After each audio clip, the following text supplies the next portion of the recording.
What's on TV? The answer is a lot. There's never been more choice over what to put on the box with an abundance of great new shows, but you can miss them all if you don't know where to look. And that's where the Pilot TV podcast comes in, your essential guide to every show that matters.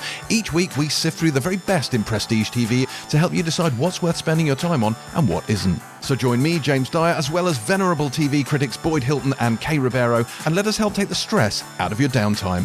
The Pilot TV podcast, because you can't watch everything. You can't do much in under 5 minutes. Boil an egg? Sure. Cook a roast dinner? No chance.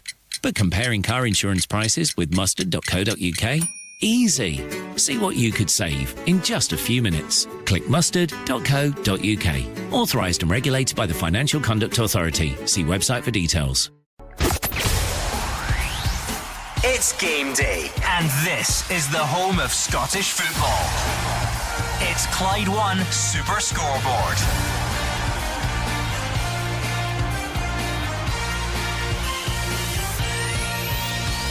Good afternoon and welcome to Clyde One Super Scoreboard as we get set for match day 2 of the new Scottish League season. St Mirren against Motherwell, Livingston against Falkirk in the top flight at 3 o'clock, along with some huge games down the divisions, none more so than Partick Thistle against Morton. What a week it's been, a week of extremes for Russell Martin. He gets his first home league game against Dundee later this evening, and then a full helping tomorrow as we celebrate a good week for Scottish clubs in Europe. I'm Gordon Duncan, and joining me this afternoon you have Gordon Dalziel, Cammy Bell and Hugh Keevins. The season is 1 week old, and can I invite you to examine what we've crammed into that time? Russell Martin's had a draw at Motherwell, a meltdown at Fir Park, an excellent European performance against Victoria Pilsen, and there's an alleged mole inside Ibrox who's leaking team news. Brendan Rodgers, meanwhile, has cast doubt over his future as Celtic manager, and nothing continues to happen in the transfer window for Brendan, much to the disgust of the Celtic fans. Hibs and Dundee United have excelled in Europe against Partizan Belgrade and Rapid Vienna respectively, and Partick Thistle have taken a dull one against St Johnstone in their first game of the season. They need a turn today against Morton at Firhill. So what happens next in the SPFL soap opera? Whatever it is, it's going to be engrossing, Daz. Yeah, I agree with you, Hughes. I think it was a good week for the Scottish clubs, starting with Rangers.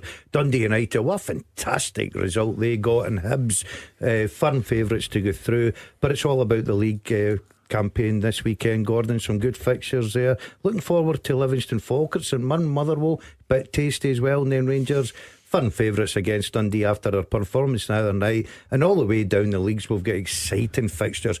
Good weekend of football. Yeah, brilliant weekend. Really looking forward to today. Livingston Falkirk will be an interesting one for Falkirk. It's probably one that they know it's a difficult game, but they'll want to go there and take points away from Livingston. And then obviously Motherwell, it'll be interesting to see how they go over in Paisley today.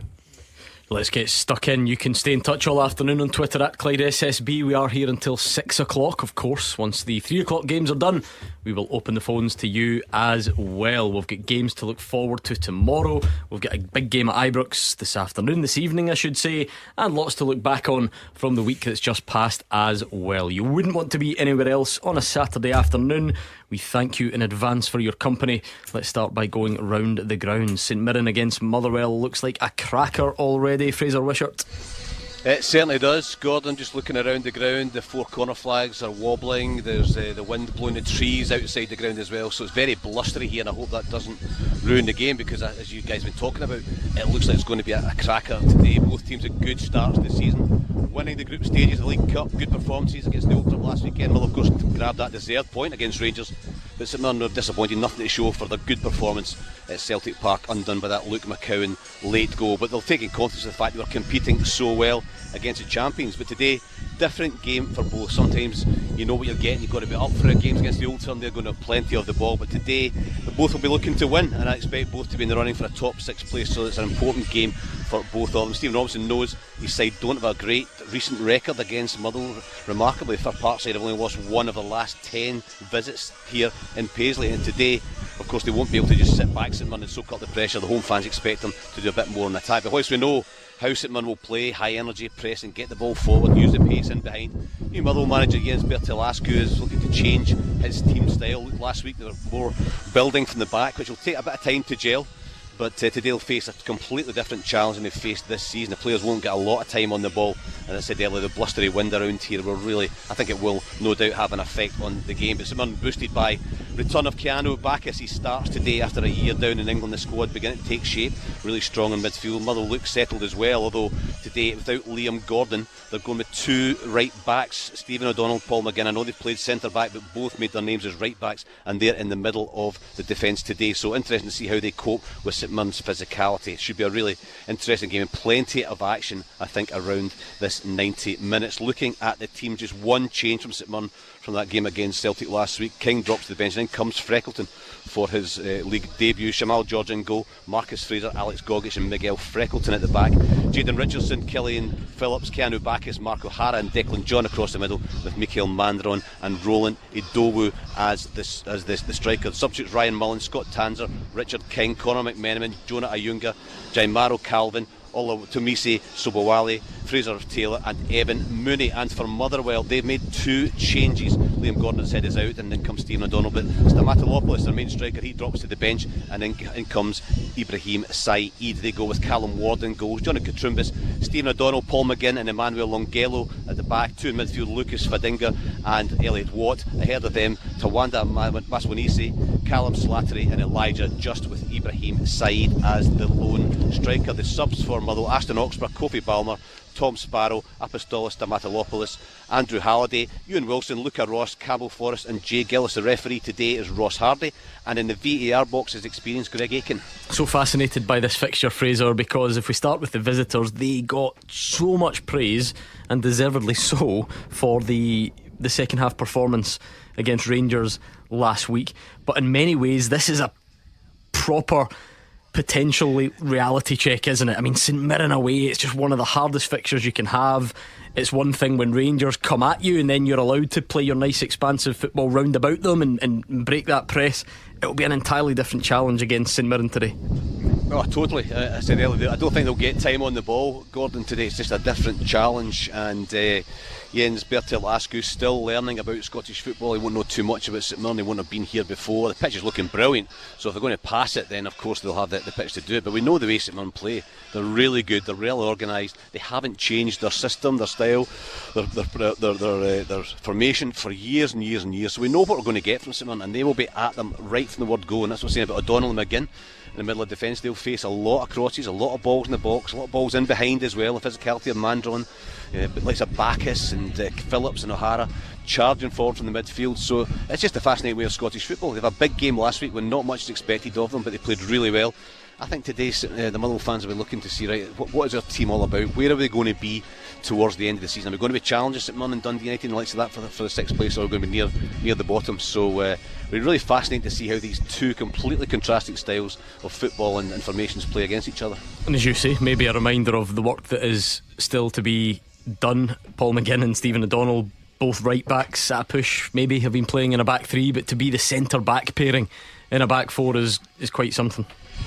Yeah, I thought St Mirren might have changed that a wee bit. They played last week with Ronald Idowu and Mikael Mandron up front, and I thought with the likes of O'Donnell and McGinn, we knew that Liam Gordon had limped off last week. O'Donnell had replaced him. They might have gone with Ayunga, again a big tall striker, physical, can run in behind, but they've gone with Idowu, who's a good footballer. He likes to drop deep and take the ball into his feet. But maybe it's a sign of players, you know. Cammy's in the studio, so is Gordon Dalziel. You change your game as you get older. I played full-back, ended up playing centre-back towards the end of my career because you can't do the running, but you've got the experience there. So I think also dead balls, Gordon, as well. Looking at the Motherwell squad, they're not massive. They've not got a lot of height in their team. St Mirren, big and strong, to get a lot of success from dead balls as well. So a real test for Motherwell, but fascinating to see how the manager copes with the start of the game. If his team are under pressure and they're struggling physically wise, then they've got options on the bench like Balmer that could come on. So a real test of tactics, I think, for the Motherwell manager.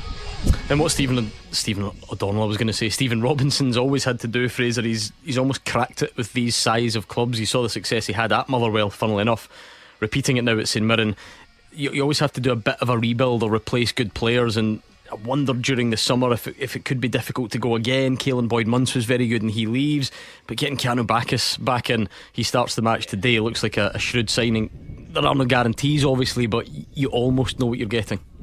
He does. The one thing about the midfield is how does it balance, because Bacchus, when he played here, played in the right of a three and he got forwards. O'Hara, that's been his big asset. Phillips has been brilliant since he came in as well and has scored a few goals already this season, so it's interesting to see which one of them sits. But I don't think there's nothing too complicated. They've got a set system, they've got a set recruitment as well. One left back leaves, they bring in another left back. One tall left-sided centre back leaves, they bring in another one. So it's like for like. They don't change the formation too often, they don't change this type of player, they just replace from the bench a very similar player with fresher legs. So it works, and they've been brilliantly successful for the last few years being in the top six, and I'm sure that's where Stephen Robinson wants to be this season, and Motherwell will be one of those contenders, I think, for perhaps that one place outside the big five teams that's available in the top six come the end of the season. Is that a nice summer day you've got there in Paisley? I had my hands in the thermos today. I thought, no, will I put them on? But no, it's not. It's a sunny summer's day, but it's very, very blowy, and it's cold as well. So I think David Friel's feeling the same thing up at Partick Thistle. So it's a West of Scotland thing, I think. Yeah, keep the high balls low and all that sort of stuff. Livingston back in the top flight after just a 1 year absence. They kicked off with a Plastico down at Rugby Park. They've got their new artificial surface down, and it's another one of the plastic partners, Falkirk, who go there, watched by Roger Hannett. Yeah, the new plastic pitch is looking resplendent here at the home of the Fair Arena this afternoon, Gordon. It's a battle of the two newly promoted sides. You see, both have come up from the Championship, both started life in the Premiership with 2-2 draws last weekend, and both are looking ahead to Premier Sports Cup last 16 sides next weekend. But that is where the similarities end, because the record in head-to-head between these two teams is surprisingly one-sided. Livy won 3 and drew 1 of their 4 meetings in the second tier last season. That was despite Falkirk obviously winning the title. Davy Martindale's side are unbeaten in 7 against the Bairns, and Falkirk have not beaten Livingston since a last-minute Regan Tumulty goal here back in January 2018. And I think that's why Livingston number 2, Marvin Bartley, our dear friend of Super Scoreboard, he has been winding up Falkirk. That producer John is in the studio today. He's telling him Livy are going to get another home win here, and that would deny the Bears a first top flight win since back in April 2010 when they beat St Mirren. It will be a long time coming. Both make 2 changes from last weekend. Livy, they hand a start to Samuel Awal in place of Daniel Finlayson. It's a first ever league start for the 21-year-old, a former Nigeria under 21 cap. Lewis Smith was also rewarded for his bright display off the bench at Killie last weekend when he set up the late equaliser for Scott Pittman. He comes in for Mo Salah, and now we see Graham Carey drop into a central midfield role. There are also places in the bench for the first time this season in the league for Christian Montano and Tete Yengi, who will be hoping for a better performance than his brother Cassini managed in his debut for Aberdeen at Tynecastle on Monday night. So Livy are Jerome Prior in goal. To back four, Samuel Awal, Ryan McGowan, Danny Wilson and Adam Montgomery. Across the middle, Macaulay Tate, Scott Pittman and Graham Carey. And then at the front three of Andy Winter, Robbie Muirhead and Lewis Smith. And the bench, Hamilton, Blaney and Silla, Shinnie, Montano and Yengi, May, Bokila and Kilbert. Those 2 changes, surprising changes for Falkirk. Out go the experience of Brian Graham and Scott Arfield to the bench, and in come Ross McKeever and Aidan Nisbet, who replaced them off the bench last week. So Falkirk goes Scott Bain in goal. It's the same back four: Keelan Adams, Lewis Nielsen, Liam Henderson and Leon McCann. Then Brad Spencer and Dylan Tate behind Calvin Miller, Aidan Nisbet and Ethan Ross, with Ross McKeever now the lone frontman. On the bench, Hogarth, Graham and Arfield, Alan Cartwright and Oliver, Aguiman, Walker and the recalled Sean Mackey, who takes the place of young Flynn McCafferty, who was allowed out today on loan to Bowness. The referee is Chris Graham, the VAR is Duncan Nicholson. I think this is one to look forward to. Well, I think maybe John McGlynn is trying reverse psychology here, because last week Graham and Arfield came off when they were running out of legs. You heard Fraser earlier on say that you have to adjust your game the older you get. Well, today John McGlynn elects to go without Arfield and Brian Graham, I think with it in mind to bring them on in the latter stages of the game. So I think he's reversed the psychology, and he has to make it work, because they are terrific players, but one is 36 and one is 38. Spring chickens compared to you, of course. Correct. Yeah, I mean, Roger, it's going to be really interesting to see how these two teams do this season compared to each other. I'll use England as an example, because we don't often get more than one team promoted at the same time. it's not always the case that the team that has the best championship season then finishes above the other one. You know, when they go up to the top flight, there's just different styles, they maybe recruit differently. So although Falkirk were definitely the team to beat last season, Livy did it in the head-to-heads. It'll be interesting to see who has the better Premiership campaign. Yeah, it'll be fascinating to see, especially when you look at that Falkirk squad. John McLean has not overhauled it at all in the summer. There's a lot of players here that were in League One 2 seasons ago, and it was actually, I was looking, I think Wrexham, who have gone 3 consecutive promotions up from the National League in England, started off at Southampton in the Championship at lunchtime today. They have completely overhauled their team every season because the manager felt there were players who could only get to a certain level and he had to leave them behind. John McGlynn is gambling that a lot of these guys who have been in League One and the Championship, I should say, last season, Gordon, have got the ability to survive in the top flight, and it's been a lot of faith in those players. It's not the deepest of squads either, so a lot of question marks will be asked of these players over a long 38 game season, whereas Livy, David Martindale knows a lot of these players have played in the Premiership before. Yes, they came down a couple of seasons ago, but he has added quite a lot again this summer. The likes of Graham Carey's come into the side, Adam Montgomery's come into the side, the bench, the likes of Shane Blaney. It's quite a deep bench Livingston have got, so it'll be fascinating to see how the two of them cope back in the Premiership. Our featured Championship game looks like a cracker as well. Partick Thistle against Morton. David Friel is there. It should be a cracker, Gordon, but I can rival Fraser Wishart for the wind. It is unbelievably blustery here, and let's hope it doesn't ruin the game. As you said, it should be a cracker, interesting game. There's a bit of a party going on here already. For Kingsley, the famous Partick Thistle mascot, he apparently turned 10 this week. The club are throwing a bash for him. He's going round posing for photos. Don't know if he can sign autographs with his big hands, but he's there, and I think Morton clearly want to spoil the party, but I do expect a big reaction from Thistle after last week's 5-1 defeat at St John's. That was a real sore one. Spoke to Mark Wilson yesterday at the press conference. He admits it took a bit of time to get over it, and it was a real learning curve for his players, but they have talked about it, where it all went wrong. He felt it were just too easy to pick off. He wants to see them do the ugly side of things better, and he's expecting a big performance this week. He's added Ben McPherson on loan from Celtic. He's on the bench today.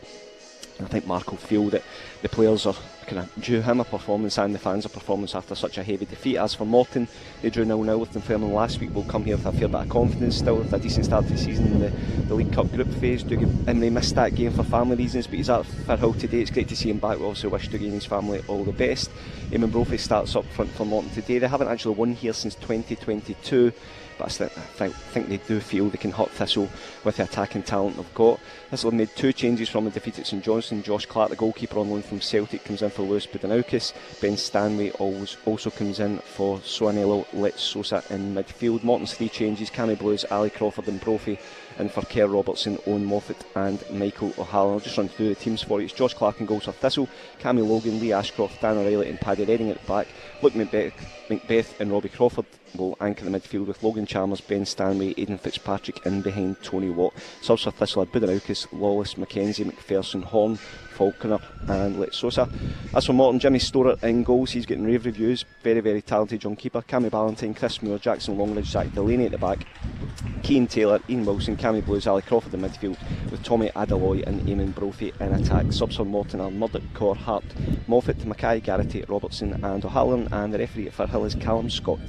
Not the worst I've heard, but what we're saying is that the voice of a man who was at Oasis last night? I thought so. I thought he was lackadaisical in places, and definitely a hint of laryngitis in there as well. But you need to pay attention, because Partick Thistle, they cannot go 2 games into the new season and find themselves 6 points behind St Johnstone already. So it's a must-win game. Must win? Yeah. Must win 2 games. The 9th of August. Listen, You're getting earlier. Hold on a minute. You're You tipped getting them earlier last week to win the championship. I do understand that is the case. Yeah. That's why it's must win. I also tipped Edinburgh City to win League 2, and then they get deducted 15 points for irregularity. So I am not the man to follow. However, our pals Alec Ray and Mark Wilson, they do need a win today, because St Johnstone looked tidy last night at Ross County. They've got 6 points. After 2 games, you can't be 6 points behind Simo Valakari's team. David Friel fighting fit. What are we saying? Just a few percent off. You stand by me. David Friel would like to slide away outside Firhill just now, but he's just got to roll with it. So we've just got to keep going. Yes, they're 3-1 already. And this doesn't really work on radio, but he is sitting with a pink bucket hat on, incidentally, for no reason. We're not on camera, there is no showing off to be done. He's just decided to sit there with a pink bucket hat on, and it is as disturbing as you would imagine. Okay, we're up to speed on the team news ahead of our 3 o'clock featured matches. As is always the case on a Saturday, or often the case I should say, we tend to reflect on the week's biggest talking points, and we'll do that when we return. Has the side hustle gone all laid back? Your plans gone way off track? Or are the orders flowing, but it's hard to keep going? It's time to bring the fire back instead of getting sidetracked. It's time to crack a Costa. Side hustle without the struggle. Try a can or bottle of silky smooth Costa coffee latte today. Crack a Costa. Oh, Jamie's got a new car. He only passed his test last week. Chloe and the kids on the school run in their new hybrid, and the Flemings from 23 off to see their daughter at uni. Get car and van insurance that's right up your street at parkerscompare.com.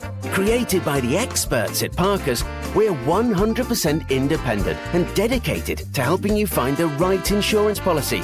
Quick and easy, you could compare quotes in just 5 minutes from some of the UK's leading providers. For car insurance comparisons you can trust, visit parkerscompare.com. Authorised and regulated by the Financial Conduct Authority. See website for details. Pay attention. The ferry leaves at 10 a.m. Roads are busy. Great. Dad, pack the boot. Yeah. Rosie, got your teddy? Uh-huh. Honey, how's the car? Windows clean, car wax covered. I meant the tyres. Oh, sorted them at Quick Fit last week. Brilliant. Planning the perfect getaway this summer? Make sure your tyres are up for the job. Book today at quickfit.com or your local centre. Quick Fit. Drive away happy every time.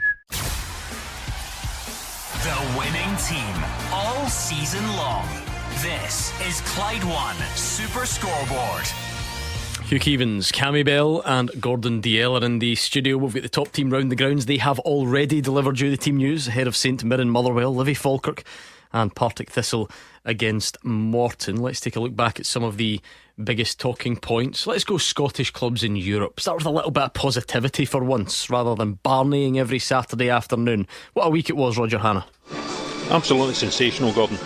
One of the best weeks I can remember for the coefficient and for Scottish clubs in Europe. I thought Rangers Pilsen would be on a knife edge. I was at Ibrox covering the game on Tuesday night, and Rangers dominated them, absolutely dominated them. I didn't hold out much hope for either Hibs or Dundee United on Thursday night. Watched the United game, and listen, they did ride their luck a little bit at times, but Jim Goodwin won't care. It's a terrific draw away from home against an established European side, and Hibs winning away to Partizan Belgrade was arguably the best of them all. Martin Boyle going through 100 goals in his 10 years with the club, and when you look at the draw that they could have next, Hibs might just be joining Celtic and Rangers and Aberdeen and maybe Dundee United in group stage football. Can you imagine having 3 or 4 or more teams playing European football right up to Christmas and beyond? It would do a bit to re-establish the reputation of Scottish football on the continent. It was just great. Hugh Keevins all round, all 3 of them. Well, let's go Hibs first of all. Away wins in Europe don't come around very often. 4 years since Hibs won away from home, but that was in Andorra against Santa Coloma. Now, we could get a team out of the studio to beat them. So, when you go to Belgrade and you put up with literally a partisan crowd and win 2-0, then I think that's an outstanding result, and I do expect them to perhaps even build on that at Easter Road in front of a full house. Dundee United, I read in Rogers' newspaper this morning that such has been the effect of the Dundee United result against Rapid Vienna in Austria that Jim Goodwin has started to attract interest from English clubs looking for a manager. He can deal with that in his own good time, but he's got to negotiate a tricky tie against Rapid Vienna in Dundee, because the Austrians will be hurt by what happened to them on their own ground, and they'll come in a vengeful frame of mind. I think Rangers will beat Victoria Pilsen away from home, and then we'll see what happens, probably against Club Brugge in the last of the qualification rounds. But overall, outstanding. Look forward to episode 2. We don't do these things by accident. Rangers winning, Dundee United getting a good result, Hibs winning. We thought, which pundit could we get that's played for them all? That's why we arrived at Cammy Bell this afternoon. Did you not see where I was going with that? No. Hold on, you never played with Hibs, did you? Aye, I went on loan. No, I signed with them for 6 months. It was only 6 months, played only 3 or 4 games. That was it. Marciano was the goalie. The second thing I'm astonished at, the first thing when Hugh says we get a team in here to beat them, right? I was wondering who's the goalie. I don't know if Cammy knows a guy, but seriously, for all of your 3 former clubs, it was a great week. Brilliant week. Started off with Rangers, Victoria Pilsen at Ibrox. See, to be fair, I kind of expected a performance from him. I fully expected a reaction, but full credit to Russell Martin. He rung the changes. He stuck by what he said at Motherwell, and he made big changes, and it worked for him. Again, they were really, really good, very dominant. They got the 3-0 victory, and as Hugh says, I expect them to probably go over there and get a victory over away from home as well. Hibs was the result for me. That was a fantastic result. I know they got the player sent off, but again, you've got to take advantage of that. And delighted to see Martin Boyle get over that 100 goal tally for his Hibs career. He's been a brilliant player for them over the years and still is at this moment in time. So that was a huge result. And Dundee United, again, we mentioned the road to luck, but they were resilient. They came back, they never gave up, and they've gave themselves a huge opportunity. I think they can go and get a result, and if they get through that tie, that's a massive result for Dundee United as a club. And as Roger said, potentially having all these clubs in European football group stage would be absolutely fantastic for Scottish football. Don't then say, Cammy, players are exhausted. We're savouring the moment here. We are admiring what it has done for the Scottish coefficient, also admiring the positivity it's brought into the game. So please, if you progress in Europe, understand that that's what you have to do. That's part of the deal. And then it's hard though, isn't it? Because they're not used to it, first of all, and then they're not necessarily resourced enough to handle it. We see it every year. I think they are resourced. I look at Hibs. Hibs were desperately unlucky against Midtjylland. Fantastic goal, cost them their place in that competition, but they've got an ever-growing squad, Hibs, and they look good. Dundee United, Jim Goodwin's brought them in from everywhere. They are Dundee United nations, but he's looking good with them.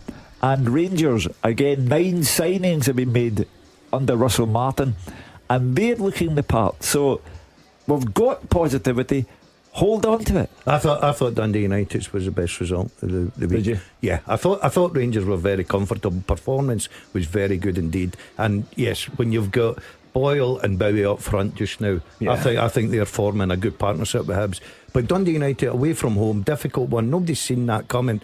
They had a lot of injuries, a lot of young players on the bench as well. I think that's a brilliant result for Jim Goodwin. No, it definitely is. It's a huge result, and I think Jim Goodwin needs to take a huge amount of credit as well. He's not moaned about his injuries. Yes, he's mentioned it, but he's not moaned and said, look, I've got these injuries. I think Dundee United are well placed. They've got quite a big squad. Once they get all these players back, they've got a number of bodies in there that if they do progress and get into group stage, I think they've got enough bodies to handle it. I'm guessing here, Cammy, but I'll bet even Jim Goodwin didn't see that result coming. No. But he would have believed his team could have done it. But it's a special moment for Dundee United. But they've gave themselves a right big chance to go and do something at Tannadice. I think the Rangers result, Fraser, was probably so pleasing for all involved because of the contrast to Fir Park as well. Yeah, I think it was needed as well, the negativity after the Fir Park, and it was a brilliant result over 2 legs against Panathinaikos, but we all know the Rangers were perhaps a wee bit fortunate to get through.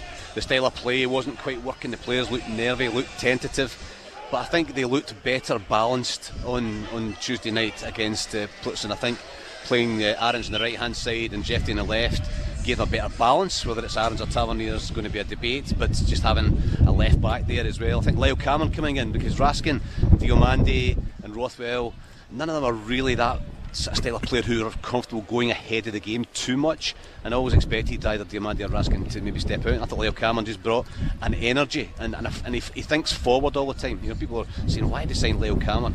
And I was saying to pals of mine, we're seeing him playing, he just brings an energy and he goes forward all the time, and I think he'd be a good squad signing. But he stepped up in a big game and was outstanding. And of course up front, the two wingers now look as if they're going to bring something special and exciting to the Rangers side as well. And Dessers, for all his criticisms, his critics as well, he just looks a good centre forward all the time. He's always there or thereabouts, so there's a better balance to the Rangers team. And to win 3-0, there's no way that they should ever be looking to lose that second leg. In fact, if they score one, they'll go through comfortably. So all looking much better. It's amazing how football can change. A week's a long time in politics, 3 or 4 days is a long time in football, and Rangers fans were much happier with their side and the balance and the way it looked on Tuesday night. And David Friel, I suppose another highlight of that game would have been for Russell Martin, the fact that Oliver Antman signed, probably not unpacked his bags yet, and goes in and plays and has to get instruction at half time just to try and bring him up to speed on what's expected of him. Then he goes out and does it in the second half. Yeah, it's up there with probably one of the best debuts I think I've ever seen, Gordon. And for me, he was just so positive every time he got the ball, and he's kind of deceptively quick as well. I thought he linked really well with Max Arms, who I also felt looked far more comfortable on that side. But yeah, I think for Oliver Antman, obviously a bit of experience in the past, but I finished internationals and everything. But I think just the way he adapted, the way he gave Rangers such a threat down that right hand side, winning the penalty, setting up the second Gassama goal, I just thought he was outstanding. It just shows you, if you go and get deals done quickly, you can get players in that can make an impact. Yeah, Gordon, managers love it when one winger crosses to another, and they score. It feels like Rangers have been consistently short in those wide areas. Every time they've stumbled across one, it tends to be that they're lacking a bit on the other side. So they'll be hoping that those two the other night, and then maybe you throw in Mikey Moore, Asgard maybe play out there if he has to. Finlay Curtis, albeit young, started the season well, so Cortez in there as well. Maybe finally they're equipped in those areas, because season after season it feels like it's the one area that they've sort of struggled in. You've got to say the two of them have got off to terrific starts in their Rangers career. Scoring goals, obviously. Ant-Man the other night, they're just thrown in. I was delighted to see that, because some people say, he's not met his new teammates, he's not trained enough. He just believed that he was good enough. Throw him in there, especially at Ibrox, full house, a lot of pressure on the lad, handled it brilliant, became a fan's favourite right away. I thought he was terrific. I like the look of him. I think he's direct, I think he's got bags of pace. The two wide men look like they're going to deliver, and the guy up front for me, Dessers, I think he can beat his goal tally this season if he stays fit and stays at the club. Yes, because that's still to be determined. You'd be silly to sell him, Hugh. I really understand would. that, but at some point finance is going to come into the decisions that are made between now and the end of the transfer window. And I'm not just focusing on Dessers, but according to Russell Martin, an offer was made for him. Iggerman's future, these matters will be matters for conjecture until the 1st of September. Dessers is still the best striker at the club for me. 100%. So for me, he's got to stay, and it's whether it's Iggerman that moves on. And I think this will all be dictated by, does Rangers make the Champions League as well? So obviously the finances that come with that, we understand that will help the club be able to progress their squad. But certainly Cyril Dessers, I totally agree with you, Daz, that he'll beat his tally last year, especially with them guys out wide. See what you're talking about. I know who you're saying about finances. Everybody's got their price. We totally agree with that. But at 30, is he 31 or round about that age group? Now, you're not going to get big money for him. So you'd be looking, thinking, I could understand why somebody's come in with probably a small offer for him. Rangers have rejected it, because you're right. If you're going to challenge Celtic, you need somebody to score goals. You need your top, and he's the man. And especially where the wide guys are now in the building, that's got to create the chances. I think you'd be foolish unless it was an offer, as you say, can't refuse. 1 week ago, Roger Hannah, it was Fraser Wishart that said about how quickly things change in football. 1 week ago, Russell Martin hadn't yet named his team for the Motherwell game. He named it. He heard Hugh Keevins predict that they would win. Was it 3-0, 4-0? 3-0 I said. That obviously did not happen. You said 3-1 incidentally. No, bucket hat. No, I said 1-0. No, you did not. There was then the question about the statements about egos and self-preservation. couple of days of who was that aimed at, followed up by Nicholas Raskin and James Tavernier amongst others being left out of the team, then the win. It just shows you how quickly things are developing there in this new era at Rangers. Yeah, very much so, and it was a big decision by Russell Martin to leave out such senior players. He says nobody gets dropped. Well, the captain and Nico Raskin would feel as if they'd been dropped on Tuesday night, and when you make decisions like that, you need the team to win, because if the team loses after you've left out two senior pros like that, then the spotlight is shone upon you, Gordon, and not necessarily in a positive way. So Russell Martin has emerged from his first real big decision, if you like. He's emerged positively from it. The team played well without Tavernier and Raskin. He sent the two of them on actually, and they both did contribute. Wouldn't surprise me at all if Raskin was back in the team this afternoon, if it was maybe a change or two in that side to take on Dundee at tea time. And yeah, he's shown that he has authority. He's shown that he will run the dressing room. The senior professionals will not run the dressing room. And he's also shown that nobody is above being left out of the team, whether you call it being dropped or not. Yeah, I wonder how that will play out from here, Fraser Wishart, because once you make that big decision and you leave James Tavernier or Nicholas Raskin out, it then becomes about, well, are they going to stay out the team? Is that them? Are they out for the foreseeable future? But I wonder about these next two fixtures, if it's actually fallen perfectly for Russell Martin to almost soften that up a bit, because a home game against Dundee, with no disrespect to Dundee, that Rangers might look to freshen things up anyway, and then they're 3-0 up when they go to Europe. So it's not like he has to stick, if he believes that team from the other night is now his best team, he doesn't necessarily have to stick with that.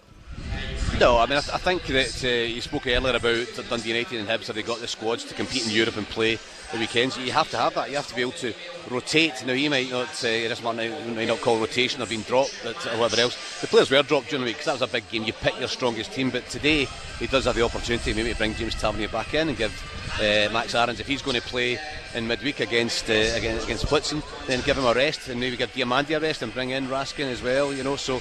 But it's a big call. Now, he came out last week and he was so critical of his players. Sometimes that can backfire, depends how players take it. He's then left out his captain, maybe his vice captain, and probably maybe the player of the year, Raskin, last week as well. So everybody in the dressing room now knows that the manager will take big decisions and nobody's guaranteed a game. And that's a good thing in any dressing room. If players get comfortable and think they're going to play every week no matter what, then that's not a good thing. But if he's got competition, and he's now got 9 signings, 10 signings coming in the squad this year, he's been backed, by the board as well, and he's now got a strong squad that he can rotate his players and give them a rest and give other players the chance to show they're worthy of a place in the team. So it's all good. And you're right, Gordon. 7 days ago hadn't even named his team, and then afterwards Saturday night it's gloom and doom amongst the Rangers support, but things are looking up. That was a terrific performance during the week, really good. There's a balance to be struck with Gordon, because on the other hand, if Russell Martin thinks Tuesday was much better than Saturday, and I'm sure he does he now want to fine-tune that and add to that and build on that and get the continuity there and have those relationships develop and make sure that team becomes a better version of itself? Well, they've got a good game after the European game. Obviously Dundee at home struggling this season. A lot of pundits tips to go down, struggling a little bit under Stephen Presley, but I don't think he'll make a lot of changes. I think you look at Aaron's got a little bit of knock the other night there. He might bring in Tavernier and rest him for midweek, but I think you keep that front three going. I think Fraser touched on it. Lyle Cameron, I thought, brought such an energy, and he might just look and say to his other players, the Raskins for instance in the middle of the park, you just got to sit and wait for your chance. You've got to take your opportunity. So he might lay down that marker for him tonight. I'll be interested to see his team. I don't think there'll be a lot of changes in it. Well, of course, we'll turn full attention to that game a bit later on this afternoon, but we've got enough to keep us occupied ahead of the 3 o'clock games. We go back around the grounds next. The team with the biggest support in Glasgow and the West. This is Clyde One Super Scoreboard. 15 minutes to go until the 3 o'clock games get underway on a Saturday afternoon here on Clyde One Super Scoreboard. Let's go back around them and get a flavour for what's going on. Sometimes at this stage of the season, Fraser Wishart, it's more interesting to discuss who's not involved than who is involved, and you've got one interesting spectator there in Paisley with his club tracksuit on. you were telling me about. Sorry, very cryptic from me, my fault. I'm looking down here and I've got Simo Valakari, I've got Brian Rice, I was speaking to Chris Boydale and I'm thinking, right, which one of them is the one you're talking about? But yes, Lennon Miller is here with the club tracksuit on, you know, and it's an interesting situation for the lad because he's not playing a lot. He's not played at all this season, and clearly that's been able to protect him. Is there a big move afoot? But the longer it gets towards the transfer window, the more difficult it becomes for Motherwell because his contract's up at the end of next season. So really, to get a bigger transfer fee, they have to move him on before the end of this window, because the next window when he can sign for anybody is January, and he can sign for a club under freedom of movement, and Motherwell would just get a compensation fee at that point, and they'll know exactly what that is because FIFA do calculate what that compensation fee is if he was to move abroad. So it's a really interesting dynamic. I don't know what the problem is. I don't know whether he's carried a wee injury. I don't know whether he's just been left out to protect him. But to be fair to Lennon Miller, he was standing at the side of the pitch taking in the tracksuits. He was chanting to some of the boys when they're doing their warm-up as well. So he's playing his part. So clearly there's something going on there behind the scenes. Are they protecting him? Probably. Is there a move afoot? There seems to be something in the newspapers every day, but we're getting towards the end of this transfer window, so the next few weeks are going to really be critical in Lennon Miller's career. Well, I think that is what's interesting, Fraser, because to partly answer some of those questions, the manager said on Thursday that he had trained all week, had trained well, and was preparing to be in the squad to take on St Mirren today. Now, we debated it on Thursday night. Is that wise? If you know he's definitely going to leave, if you obviously need the money as Motherwell do, or want the fee in, then you would protect him. But the manager said on Thursday he had trained all week and was preparing to be involved. You're saying he's there, you know, with the tracksuit on, not involved. So you wonder what's happened between Thursday and today. Yeah, I think he's fit. By the looks of it, he was certainly moving well enough, unless he got a niggling injury. But you would think if he wasn't going to start him, you would have him on the bench. You know, when you've got your top player there, you might need him. And I know that they played well last weekend, so fair play to Fadinger and Watts playing the centre midfield. They're the guys who are holding down that position. But it's a strange thing to have left him out so often, because he might not move. There might not be a bid that Motherwell want to accept. And that's where it becomes really interesting. You know, the figures bandied around for the last year or two, 4 or 5 million. That's maybe going down a wee bit as we get towards the end of that transfer window. And if Lennon's still here, then he's going to have to play a part, and will play a part for Motherwell going forward. But if he's not played for a couple of months, then he's going to have to take a few games to get back up to speed. So I don't think there's any fallout. I think hopefully Motherwell will get a right good fee, and hopefully Lennon gets his move, and everything's sorted, and it's good for both parties. But it's interesting the next few weeks, Gordon, to see how this develops and where we are on the 1st of September when the window closes. I have only one stance on this. I believe it would be financially irresponsible to take a gamble on Lennon Miller's fitness when he is going to earn the club multi-million pounds in a transfer fee. I do believe that the manager is quite within his rights to say, I think I should play him, but I have to surmise, I do not know, but I have to surmise that someone above the manager at Fir Park has said, well, no, I'm sorry, we can't take the risk. Because Gordon, you're very much of that view as well. I would take Fraser's point, because if you don't know that he's going to leave, then maybe you would play him. And Stephen Naismith said the other night he remembers leaving Kilmarnock, and he played a few games for Kilmarnock, then moved to Rangers late in the window. But I suppose the difference here is Motherwell must be certain that he's leaving. Basically, he's only got 10 months left in his contract, so they must be certain that he's leaving, and therefore can't take the risk. I think it's the right thing. I know what Fraser's saying there. I wouldn't put him on the bench either. Listen, everything's a risk, because you could pick up a knock in training. Right? But I think you've got to limit the risk by a game situation. Look, I would be astonished with a year left his contract that he won't be out the door. Motherwell will cash in. I'm with Fraser. I hope they get a real good price for him, because I think he'll be worth every penny. He's a fantastic talent. He's only going to go and get better. But I totally understand that for Lennon Miller as well, he's a young boy that wants to play football, and all of a sudden, as the weeks are going by, you're losing that little bit of sharpness. You've got to play catch up. So the sooner it gets done, the better. But also, you can't have Russian roulette, because if you play him game after game, one day the bullet will be in the chamber and you'll lose your money. But then it is reaching a delicate spot, Roger Hanna, because the closer it gets to the edge of the end of the window, if that ideal price that Motherwell want isn't there, then obviously you're going to have to settle for less. Yeah, I still think he will go, Gordon. I don't think there's any doubt about that. They couldn't risk playing him. I think he took a knock in a behind closed doors game against Carlisle last month, and there were many sharp intakes of breath until they realised it was just a minor knock. Lennon Miller's value to Motherwell, let's say even they don't get there, they're looking for 4.5 million plus add-ons. Say they don't get that, even they get 3.5 plus add-ons. It is by far the richest deal in Motherwell Football Club's history.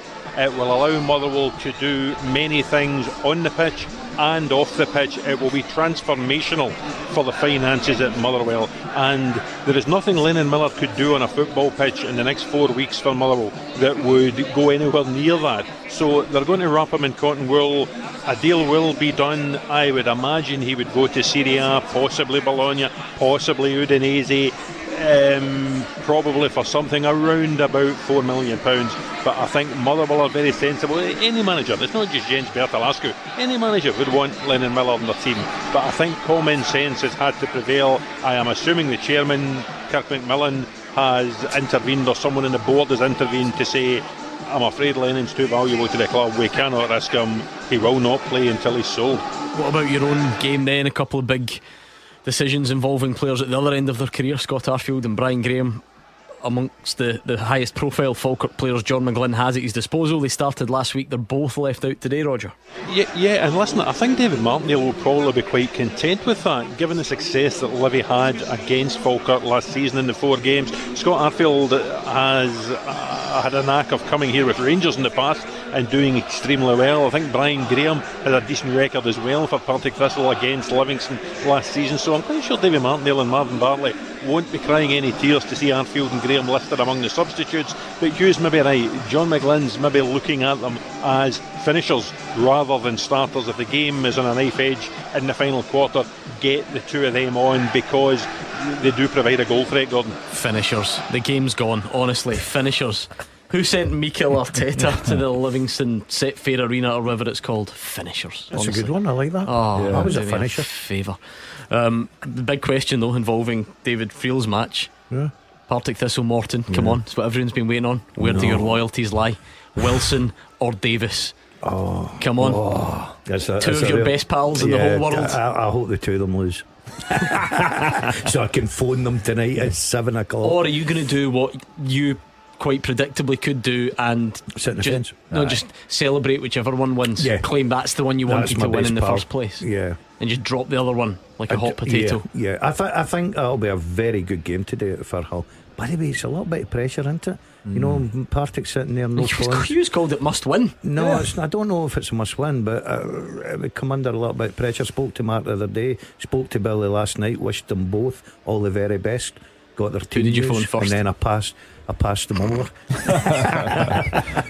I was a spy in the camp for both Thistle and Morton. Shameful. David Friel, you've got plenty to look forward to. There was a big game in the Championship last night. The two favourites, if you like, and already St Johnstone are setting the pace.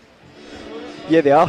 Another really good win for Simo Valakari's side. Started the season really well, and as I said earlier, I think Thistle just need to show a reaction today. Mark isn't panicking.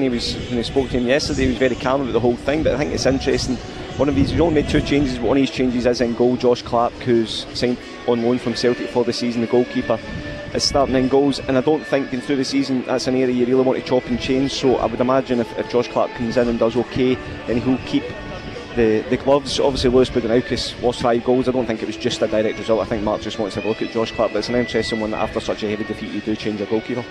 So disappointed myself. I don't know why I asked him that question when he was the one that I know didn't watch St Johnstone's trip to Dingwall last night. He was at Murrayfield, and I've gone and asked him about the game last night. The Gallagher's were good.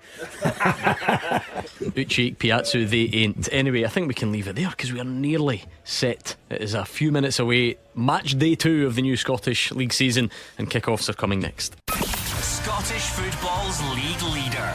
This is Clyde One Super Scoreboard.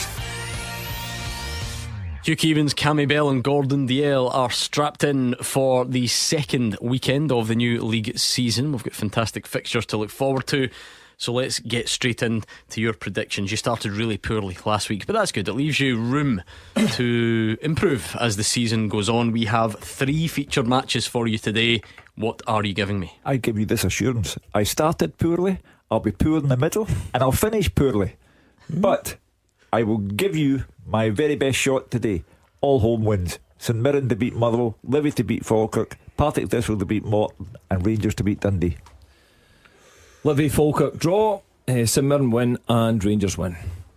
St Mirren to beat Motherwell, unfortunately. Livingston to beat Falkirk. Partick and Morton game abandoned after 40 minutes. I'll go a draw, and Rangers home win.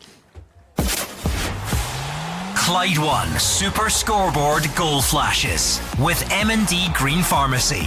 Get set for the season with expert pharmacy support. Not one of you taken in by the silky soccer that Motherwell played against Rangers last weekend? I just think it's a difficult one, and the pairing at centre half worries me a little bit. I was going to touch on that as well. The centre half pairing, especially the way that Motherwell St Mirren can play, they can be very physical, balls into the box, long throw-ins. So I just think Motherwell might struggle with the physicality. Motherwell did very well in getting the draw against Russell Martin last weekend. The pressure was all on Motherwell, and they handled it exceptionally well. But I thought St Mirren were very unlucky to go down to Celtic. They were every bit as good as Celtic, and it took a deflected goal 3 minutes from time to give Celtic all 3 points. So it's a very good game in the making. We've already got a goal in the Dalziel derby in the Championship. Ayr 0, Wraith Rovers 1. Dylan Easton with the goal with just 1 minute on the clock. Brilliant start. A big game for Ayr. They drew their opening game against Arbroath on the Friday night. They're one of the favourites to be up there. I think one or two of the boys, the Hannah man tipped him to go and win the Championship. So good start for my old club, Wraith Rovers. Am I right in saying that at Arbroath, Ayr lost goal in this last minute, very last kick of the ball, and now they've gone down the very first kick of the ball here, so just doing it reverse order. Early chance in Mirren. Marco Harrett's a decent chance. He's sliced the ball wide, about 12 yards out. Phillips headed it down. That physicality that Fraser was talking about. Killian Phillips looks like he's on course already to have a good campaign. He got 4 goals in the League Cup group stages. He obviously was always going to make his loan move permanent in the summer. He's become a international footballer. Stephen Robinson told him, sign here, I'll turn you into an international footballer. He's been true to his word. I have no idea what team what country he's playing. I've absolutely no idea. Right, well, I go for it. Go on then. Go on. Iceland. You think Killian Phillips is from Iceland? Yeah. What, seriously? Yeah. Why do we have to put up with this season after season? Is it near? You think Killian Phillips? It could be.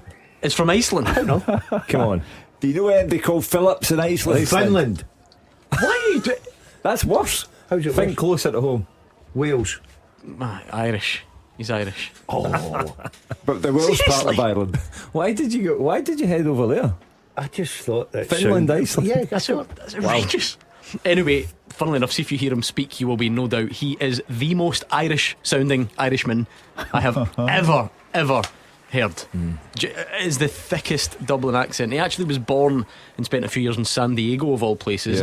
Moved to Ireland, and honestly, could be American there. The thickest accent what of all are time. You talking about? I know, he's just mumbling away in the background. Good player though. Very good player. Yeah, he's been good. Shall we Yeah, go on then, why not? Let's get the teaser up and running. The first half teaser with the scottishsun.co.uk/football for the best football news and opinion online.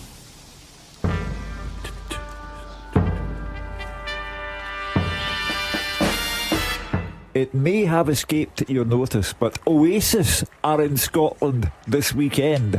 It will not escape your notice when you go on to Twitter and find me imitating Liam Gallagher doing Champagne Supernova. That was brilliant. I thought you looked a lot like him, Hugh. However, the question is, there are 6 players who have played for Celtic or Rangers this century, and their first name is Liam. Who are they? There are 6 players who have played for Celtic or Rangers this century, and their first name is Liam.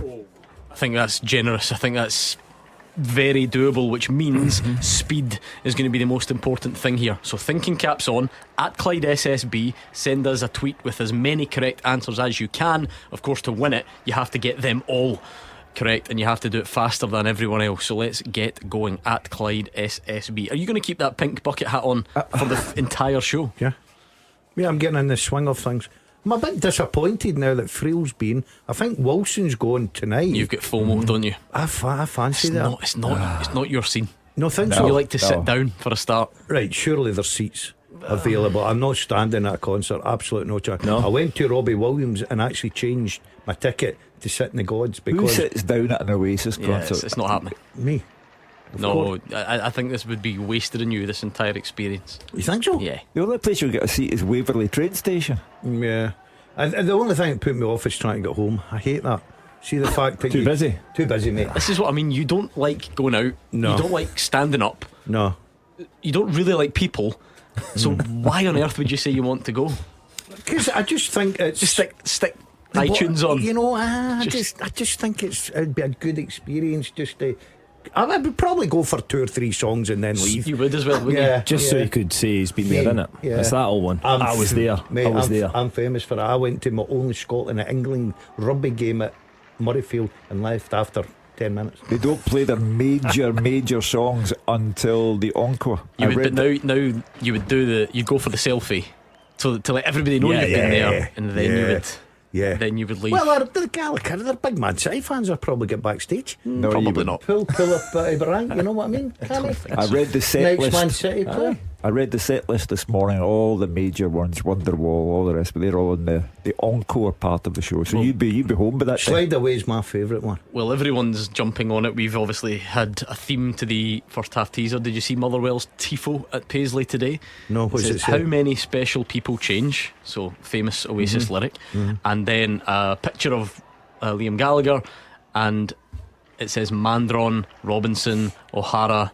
A nod to the former Motherwell staff who now find themselves playing for St Mirren. So I quite like that. That's good. That's good thinking, isn't it? Thinking. These guys are really clever. I like the way they go about their business, these banners and stuff. You live so nearby. You could go and help them spray paint their bed sheets. You could just nip across. I've got enough problems with my own bed sheet. It's 3:05. I'm only telling you the truth. Try to get them dry in a flat. It's a nightmare. Hang them out the window. Oh my goodness! Please, somebody score a goal just to take us away from this pain. Do you have a barbecue in your flat? No, unfortunately, Hugh, no. There's a goal down the divisions. Stenhousemuir 1 goal of Rangers 0. Dale Carrick scored hours after moving from Stirling Albion to Steny last week, and he's done it again. A fairly reliable goal getter at League 1 level, and he's done it again here this afternoon. So Steny 1, Cove 0. I like this stage of the season where you're still just sort of sussing all the teams out, even down the leagues. You're seeing who's going to start the season on fire, who's going to take a bit to get going. By all accounts, the wind at Paisley is horrific, so that will not do any favours to the football match. And I've always got a bit of sympathy, Cammy. I mean, as a goalkeeper, I'm sure you can definitely talk to this. It's one of those things that you sort of assume that players should, just handle it and just deal with it and just be used to it. But it ruins football matches. Oh, it absolutely does. And for goalkeeping, certainly looking at the goalkeeping side of things, it causes havoc for goalkeepers. It makes it so difficult. I mean, certainly you'd rather play in the rain, but the wind's probably the worst for goalkeepers. Do you not think the rain's worse? Nah, not honestly. Come off. No. I used to love playing the rain. No, I love the rain. For instance, you in goals, I know you're spilling it, and I'm tapping it in. Catching it every day. No, you're spilling it, Cammy. I'm getting them a goal. No, but certainly at Paisley as well, with the sides being very open, or the stands, the wind comes in there, and just the crosses that come in the box. Certainly that was my excuse anyways back in the day. Yeah, well, you played with 3 big teams. I didn't know you played with them. A goalkeeping error that was the undoing for Ross County last night? Yeah, wasn't great, was it? Yeah, no, I think Ross has to do better and deal with the cross. Listen, it's one when you come out there, you need to get something on it. You need to either gather it or move it on with a punch. He doesn't do either, and it allows St Johnstone to get that winner, especially late on in the game. Always like Ikpiatu. He's a monster, isn't he? He's a big lad. Yeah. He's an absolute. Did you see the one that it turned out to be like a sitter that he missed? But if they had VAR in the Championship, it would never have counted. He grabbed Declan Gallagher, 2 hands in the front of the jersey, slammed him to the ground, and then headed it past the post. Ragdolled him. But it was play on. The goal would have counted. See what I mean? My early season predictions here. Ross County, their next game's a must-win game because Don Cowie's played 2, lost 2. And Roy McGregor gave him 20. Did not draw his first one. Drew the first one. Drew his first one Played against 2, 1 point. But that's a poor result for and them. he was leading. Was he leading 2-1, 2-0 against Airdrie first game? Yeah, certainly. He was. Yeah.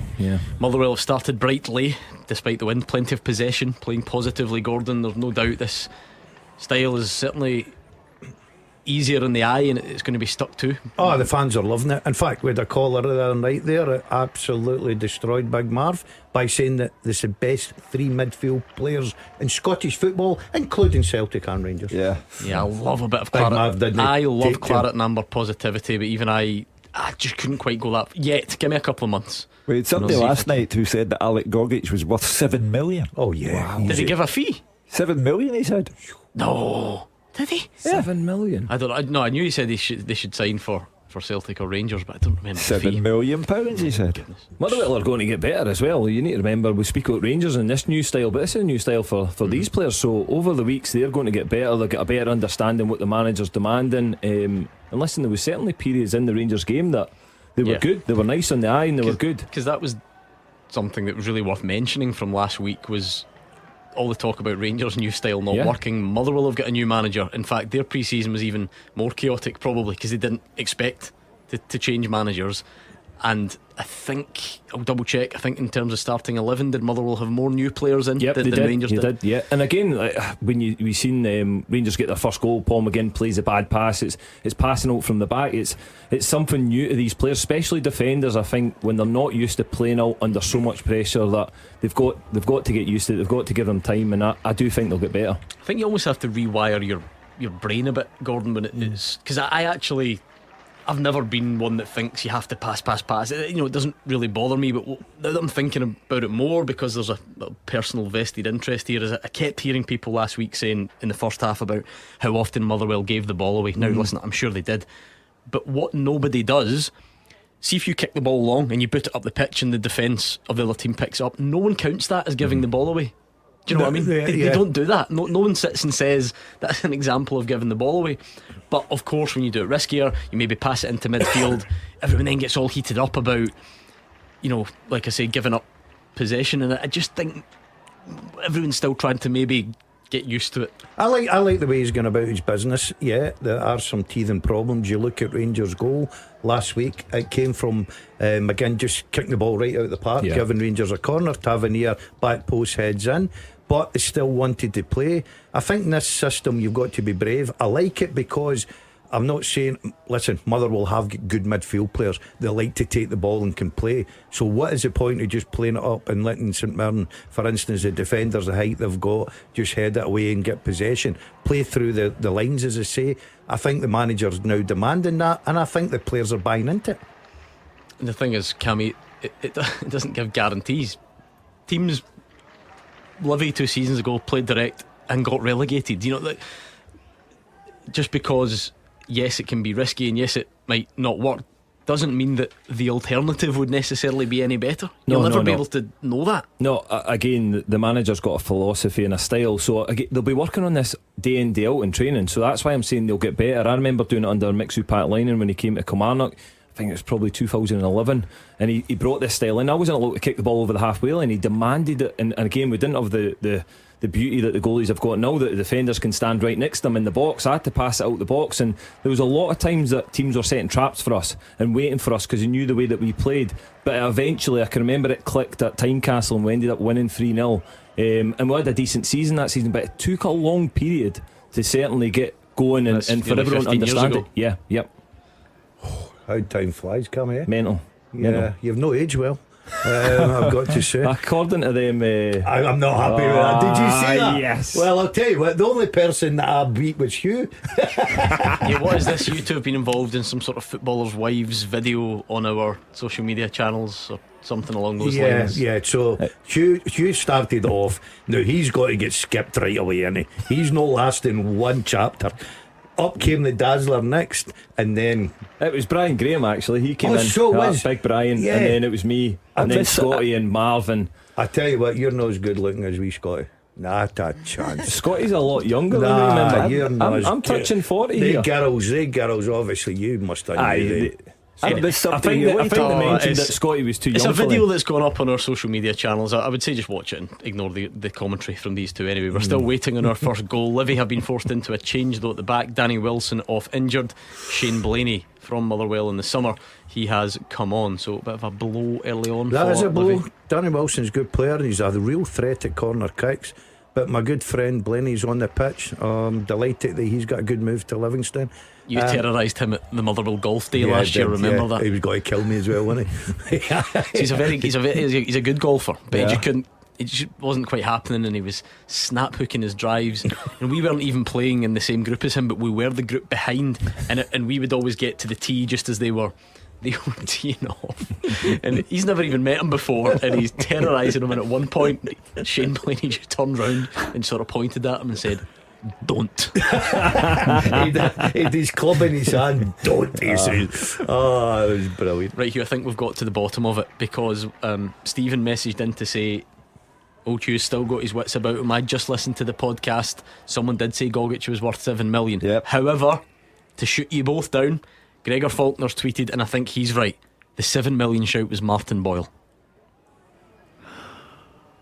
I'm certain of it. But it doesn't matter anyway. The guy did still think that Alex Gogic should have moved on to bigger and better things. Your pal from the school gates, so you've been missing him over the summer, presumably. I'll say that it's all starting back on Thursday, so I'll probably meet up with him on Thursday, have a chat. Yeah, maybe extra day. Yeah, Thursday, the kids get back to school. Okay, Montrose 0, Kelty Hearts 1. Luke McCarville with the goal down there in League One. A bit of a quiet day on the goal scoring front so far elsewhere. Yeah. Top two divisions, although Ayr already trailing against Wraith Rovers. That'll be a, where are Ayr at, Cammy? They would have been one that would fancy their chances of being pushing on, so they won't want to start in disappointing fashion either, will they? No, disappointing start for them. They'll want to be winning these games. They've invested in their squad again. A few players have come in. They brought in Kevin Holt, obviously over from Derry, and I think that was a good signing, but it just seems as if it's not quite clicked for them yet. Listen, it's early doors in this game, but certainly one that Scott Brown will be expecting them to win against Wraith Rovers if they want to challenge this season, and I fully expected them to challenge this season. They were probably one of the ones that, between them, again, were probably one. St Johnstone was the other one that I was looking at would be challenging for the title, but they've not got off to the best start yet. Hugh, if you could remind us of your teaser, please, that would be fantastic. In honour of Oasis at Murrayfield, there are 6 players who have played for Celtic or Rangers this century, and their first name is Liam. Who were they? I'll tell you what, lots of people are doing really, really well on this. I suppose there's not much scope for wrong answers, because you can either remember them or you can't. Do you know what I mean? There's one on this list that I don't remember. No, I know who it is, but I remember him. Greg's Gardens wants to go for Liam Craig. No, didn't play for Celtic or Rangers. Liam McGuinness, I must admit, I don't really know. No, it's not a name that I recognise. Most of you are there or thereabouts. I must say, Kate's gone Liam Brady, but my goodness, we're off on the Liam Brady. The time frame. It has to be this century. Liam didn't play for Celtic, he managed Celtic. Yeah, I've got 5 here. Tenacious CFC wants to go for Liam Morrison. No. Okay, keep your guesses coming. Oh, we've got a goal in the top flight. Flashes with M&D Green Pharmacy. Livingston 1, Falkirk 0, and it's Mr. Livingston himself. It's Scott Pittman. 11 years now, is it? I think he's in his 11th season, and he's tapped it in again, just like he did. Scored the goal last week. It's a good move though. Smith to Muirhead to Pittman against the run of play, but I don't think Davy Martindale and his assistant, whatever his name is, will be too bothered. Livy 1, Falkirk 0. Well, this is a test now of John McGlynn's philosophy. Would he make Brian Graham and Scott Arfield starters or finishers, to use the Hanneman's expression?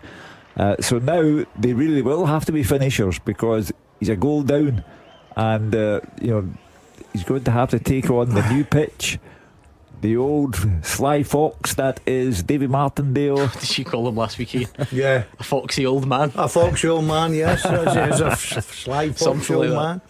I've got to say, I fancy Livingston today. Home advantage. I think. Do you know what? I think Falkirk have been brilliant. They've got good players. They play really attractive football. I just think it'll be a hard season. I do. I really do think it'll be a hard season. The one thing that would encourage or sort of comfort John McGlynn perhaps, Cammy, is they trailed a couple of times last week and showed good character to get the draw. Yeah, and that'll be playing a part in his mind at the moment. They'll not panic. It's early in the game. They play good football. They like to try and dominate games.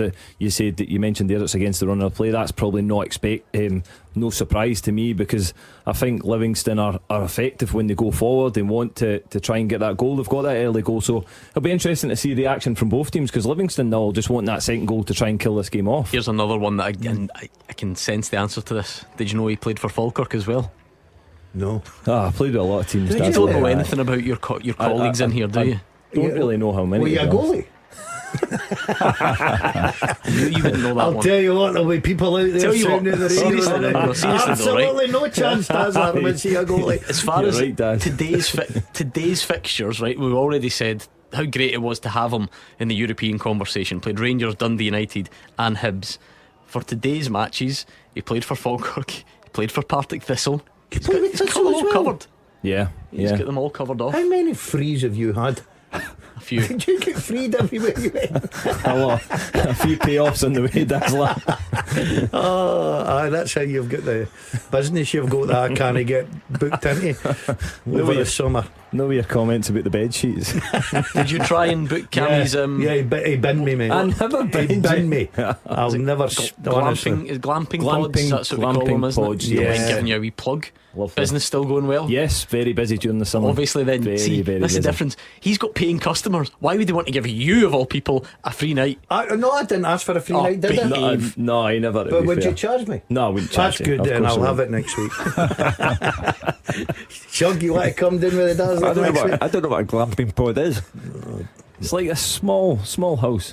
Yeah. Self-catering accommodation. That's what it says on the website. Clearly he's got that memorised. Have my fridge ready, get some milk and butter in. It's in there, mate. And bread, is it? Aye. Do you give messages as well? Yeah. Oh, it's a good service. I'm done. Get the calendar looked at. I'm coming. First chance, big chance for Motherwell. Said shot from the acute angle, blocked by Shamal George. Said one of the players that Motherwell paid money for this summer, Gordon Dalziel. You don't see that too often, so obviously seeing something there and hoping that it can turn into a sound investment. Yeah, usually it's free agents or loans that Motherwell tend to go down into the market with, but yeah, we paid money for them.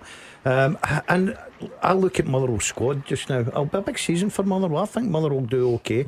I wasn't too convinced with obviously their cup games and drawing with teams like Clyde and just edging out Peterhead and Stenhousemuir.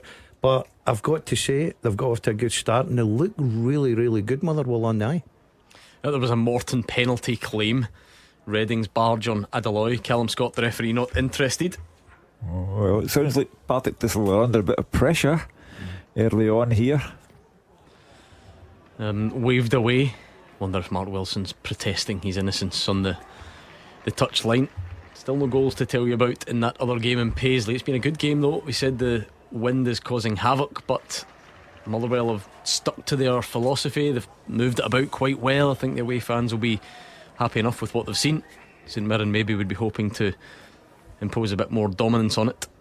I have to say the Dazzlers got all six. Well, what I can tell you for sure is that the difficult one has been passed on to him by someone. There is not a chance you know who that is. There's two difficult ones, I think. There's one really difficult one though. Don't say it. No, I'm not going to say it. I'm telling you, you make it too obvious. Somebody's told you one of those Absolutely answers. No chance. What are you saying, this one? No, I think he's this talking one? about Right, that okay. one. As if he knows who that is. I actually know where he plays because I seen it the other week there. Where? What do you mean the other week? I read it in Twitter or something. He was on Twitter. Was he? Yeah. Doing what? Something to do with the club that he was playing with. Who does he play for now? He plays with Glentoran. Am I right? Okay. Boom, boom, boom, boom. There you go. So someone's just sent you his Wikipedia. That's all. I'm not backing down on this. There's no way. There's not a chance you've got that. Anyway, right, we await further goals. League 2, Spartans 0, Dumbarton 1. Jamie Dishington's own goal was the last goal to go in Scotland. Keep your guesses coming on that teaser that Gordon Dalziel has somehow miraculously completed already. Falkirk been forced into a change now as well. Ethan Ross, who played well last week, limping off. Alfredo Aguiman comes on in his place. I know we go on about Brian Graham and Scott Arfield, but it's a test of, John McGlynn, miracle worker, back-to-back promotions for Falkirk, but this is the top level now, and it would be naive to think that they'll just cruise it, so that they're I under don't think pressure. anyone thinks they'll cruise it though, will they? Who thinks that? No, but many people are tipping Dundee to go down. They're the favourites to go down. I've got Falkirk to go down. Yeah. Yeah. I think this. I don't think they've got a strong enough squad throughout the season, unless they go in and get some players before. Competed the window. perfectly fine though with a Dundee sort of United. established, Premiership team in Dundee United last week. Yeah, but I'm talking about over the season. Over the season, the and depth of that squad. is the difference. Again, what you're talking about. A one-off game last week, everyone's up for it, the adrenaline's going. Once we get into the season, you're right, Daz, that they might have, because he's not made a lot of signings, he's kind of stuck with the squad that's basically taken him from League One all the way. There's certainly a number of players that have done that journey, so it'll be interesting to see how There's they a go. lot of games still to be played today, but the head-to-head was always going to be interesting because Falkirk were the best team in the Championship last season. The league table doesn't lie. It's the oldest and truest cliche in the book. But they got 1 point against Livingston last season, so Livy did have their number. And I think producer John could tell us more, but I think as those fixtures went on, Falkirk then maybe tried to adapt and tried to do things a bit different in the fixture and couldn't quite find a solution. But we'll see how this one ends today. There's still plenty of football to be played there. It is Livy who lead by that Scott Pittman goal to 0. What a contributor he's been to Livingston. Cammy, I just love the story. Just, still there he is back in the Premiership, 2 from 2 in the opening 2 games. Yeah, brilliant. He's been brilliant over the years, and he's still producing. Again, it's a really nice story that the way his journeys went, and yeah, he's a really good lad. But again, just that he's producing these goals for Livingston, it'll go to be vital this season as well, especially in games like this. I think when you look at it, there's not a lot between the teams. I was almost about to touch on how tight I think the league looks this year with regards to. I don't think, yes, we're all saying Dundee at the moment are struggling and potentially Falkirk could struggle, but I can see them teams going and picking up points at your St Mirren's or Motherwell's or Dundee United. It's a really competitive league this year, so it's really hard to call. I think it's a great league. I really do. I think it'll be exciting all the way through. Top 6 I think it'll be brilliant as well. I think you're right. I think a lot of teams have added to their squads, and you look at, for instance, Motherwell. I like to look at Motherwell. St Mirren will be St Mirren.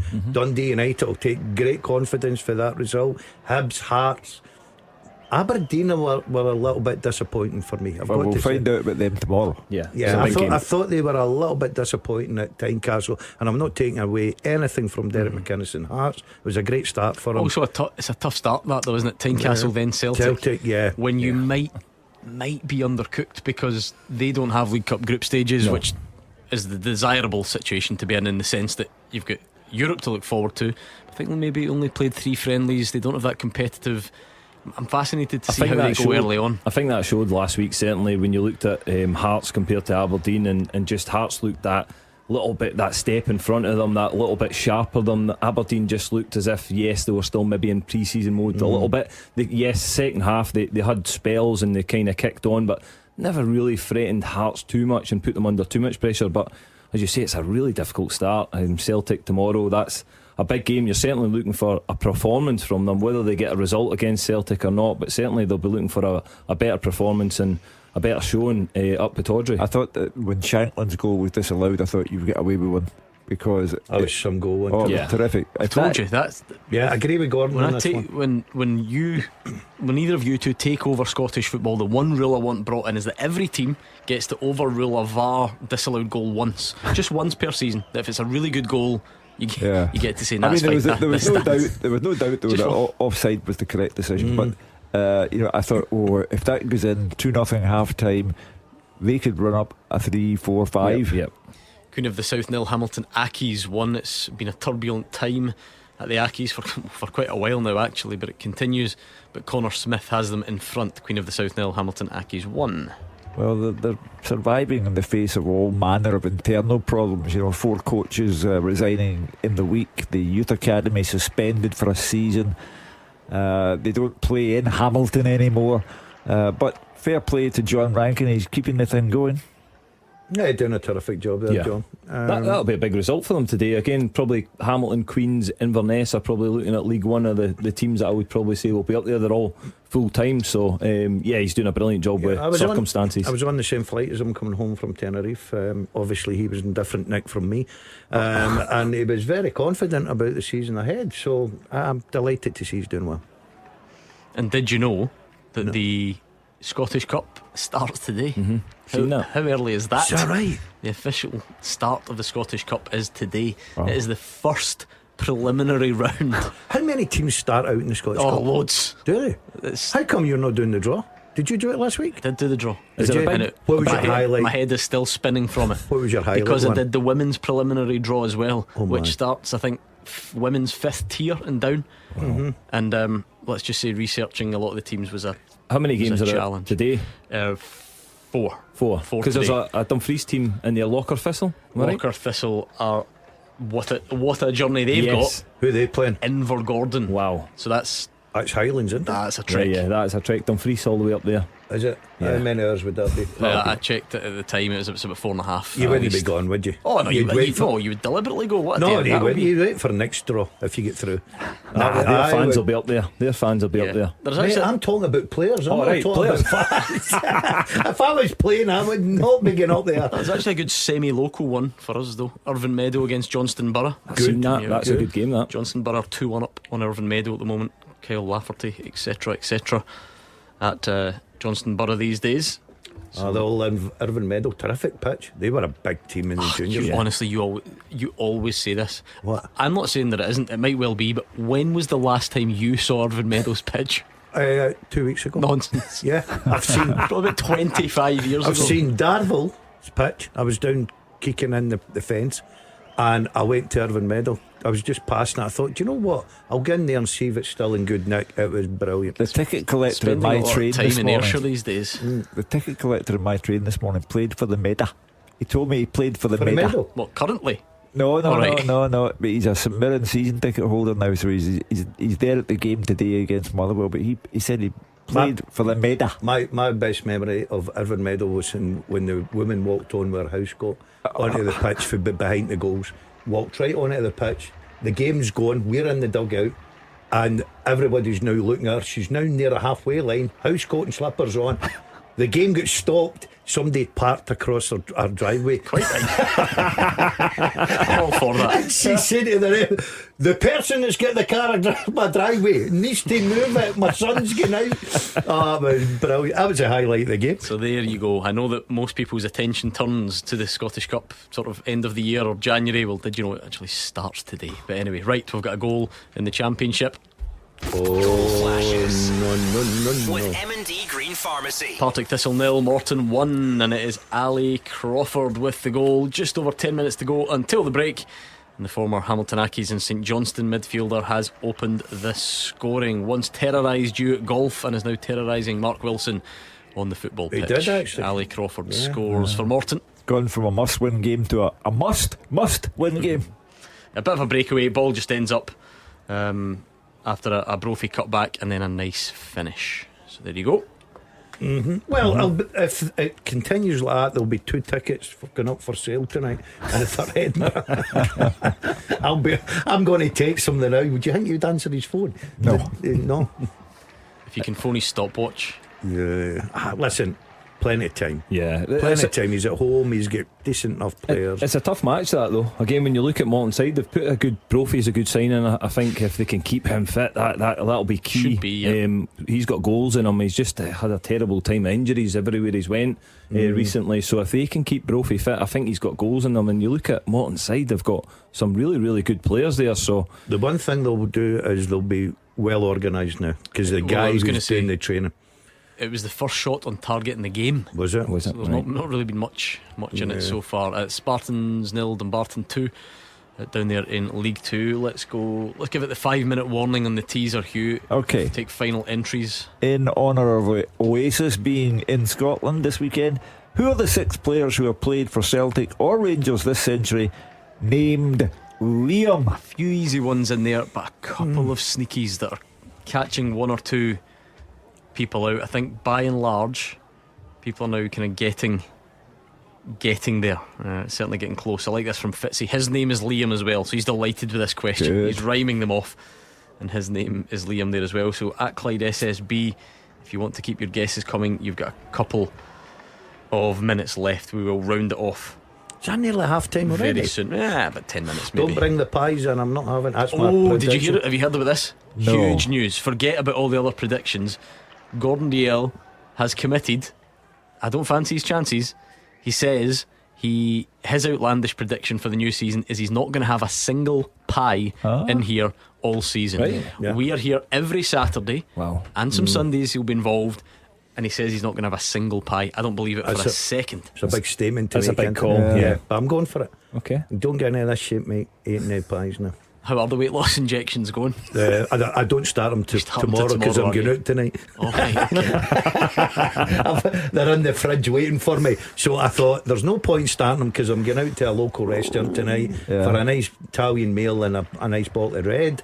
So I thought Motherwell's only really got one, so I know where you're going. That's fine. Yeah. I hope he's listening, get a discount. But I'm looking forward to my journey tomorrow. I need to do a bit more thinking. I need to do a bit more contemplating as to how much of this story I can tell on air, you and your weight loss, because I'm so invested in it.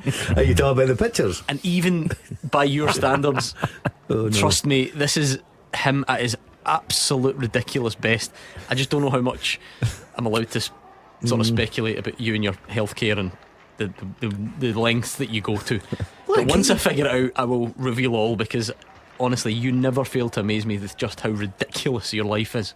Well, you get to a certain age, you've got to look after yourself, Hugh, haven't you? Well, you know, I mean, have a look at you. Yeah. Right. I'm 12 years older than you. I'm waiting for a phone call. Shocking. Well, a wee bottle of red, and that's what happens. Look, man, that's what I mean. Look how trim he is. He's a picture so of why health. are you worrying about cutting out pies and weight loss injections? Because I had a rough summer. I let myself go a little bit. No, like the old days when you finished and you just decided, I'm having a good 6 weeks holiday. Come back for training and you're 2 stone overweight. Well, okay, Hugh, I'm not 2 stone overweight. Just relax. But I've decided the fitness, health. After tonight, bang, jag tomorrow on my journey. Ready to go. Ready to go, mate. You won't recognise me. What time scales before I won't recognise you? What are you giving me? I'd reckon 2 months. Okay. And I'll be like a movie star. Lassie. So again? Lassie. I'm looking forward to it, I've got to say. It's never good when the number of injuries is outnumbering the goal score, but that's now the third player gone off injured at Livy. Someone will end up blaming this new pitch at some point, but Graham Carey off injured now, Mo Silla on. So that's been the theme of the day so far. The crucial bit on the scoreboard is that Livy lead Falkirk by 1-0.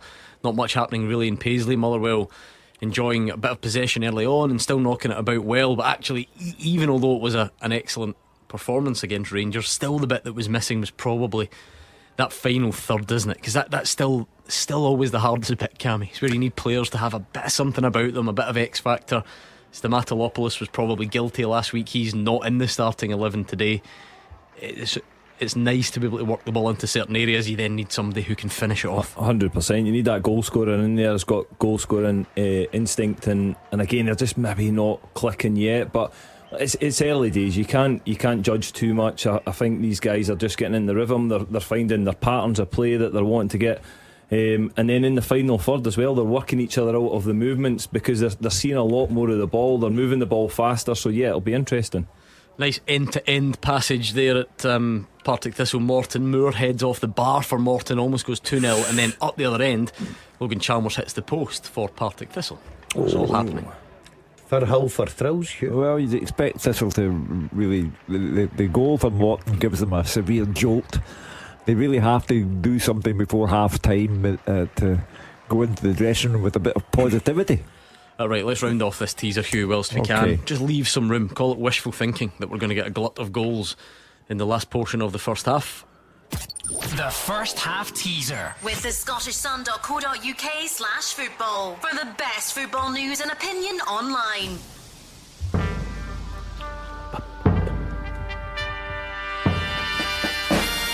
In honour of the Gallagher brothers back in Scotland this weekend, who are the 6 players who have played for Celtic or Rangers this century named Liam? They are, for Celtic, Liam Scales, Liam Miller, Liam Henderson, and Liam Shaw. Anyone? Yeah. For Went on loan Rangers, to Motherwell. for Rangers, Liam Kelly and Liam Burt. Liam Burt, well done. If you got them all right, that is fantastic knowledge. Gordon Dalziel claims that he did. In third place was Andrew Ross. Well done to you. Michael Donati in second, and Michael McLaughlin was the winner. First in, superb Liam knowledge. Well done to you all. We'll have a second half teaser of Who Am I a bit later on. We've got some goals down the leagues to tell you about. There's a big one in the Championship. Dunfermline won. Neil Lennon's Dunfermline. People will just call them that, won't they, every week? Airdrieonians 0. John Todd with the goal. And what a name for Hamilton Accies goal scorer. Trialist B. Trialist apparently B. on 39 minutes. Trialist B. Trialist A passed it to him. Trialist A was the goalkeeper last week, actually. I Was noticed. it? Yeah. Oh, Yep. Whatever happened to Newman? That used to be the trialist name. Newman. Whatever happened to that? Why did Scottish football get rid of that? Did it? Yeah. I can't remember that. Seriously? Yeah. Yeah. Wow, I love it when you educate me on things from yesteryear. Yeah. So on the team sheet, rather Newman. than a trialist, Newman. they put Newman. Yeah. Newman. Yeah. No wonder they got rid of it. Yeah. That's ridiculous. No, it's good. Newman. Brilliant. No, I mean, I get it, right? It's not that it requires any more explanation. I just think it's a bit That's daft. about it. It's better than trialist. Newman. You're giving yourself an identity. Newman. Was it But Newman listen, A, Newman B? Aye. Two separate words. and First if- name new, surname man. Aye, No, Newman. it was all, Oh, was it all one? One word, Aye. yeah. And if he was 16, it'd be young man. Oh, no. It's a Saturday. You'll get annoyed with him. Seriously? I Yeah. can't believe that. You've really opened my eyes. There you Newman. go. Newman. One of the teams did get a bit of stick during the pre-season, I'm sure, for changing it and not making it trialist. It might have been East Kilbride or something. They came up with like another alternative phrase for it, and then people were saying, what happened to trialist? So see, every phrase has its day, and then it wears out Newman. Newman. Brilliant. Motherwell have now been forced into a change due to injury as well, and this will probably frustrate all involved, because Johnny Katrumbis was excellent against Rangers last week, got up and down, but he just pulled up as he went forward. I think he knew it straight away. He's not had much luck with injury, and it's probably going to be a couple of weeks as well, because it just looked like a muscle injury, and Tom Sparrow has come on. Well, that's not good news, especially at the beginning of the season. We just hope that he's got it at the right time.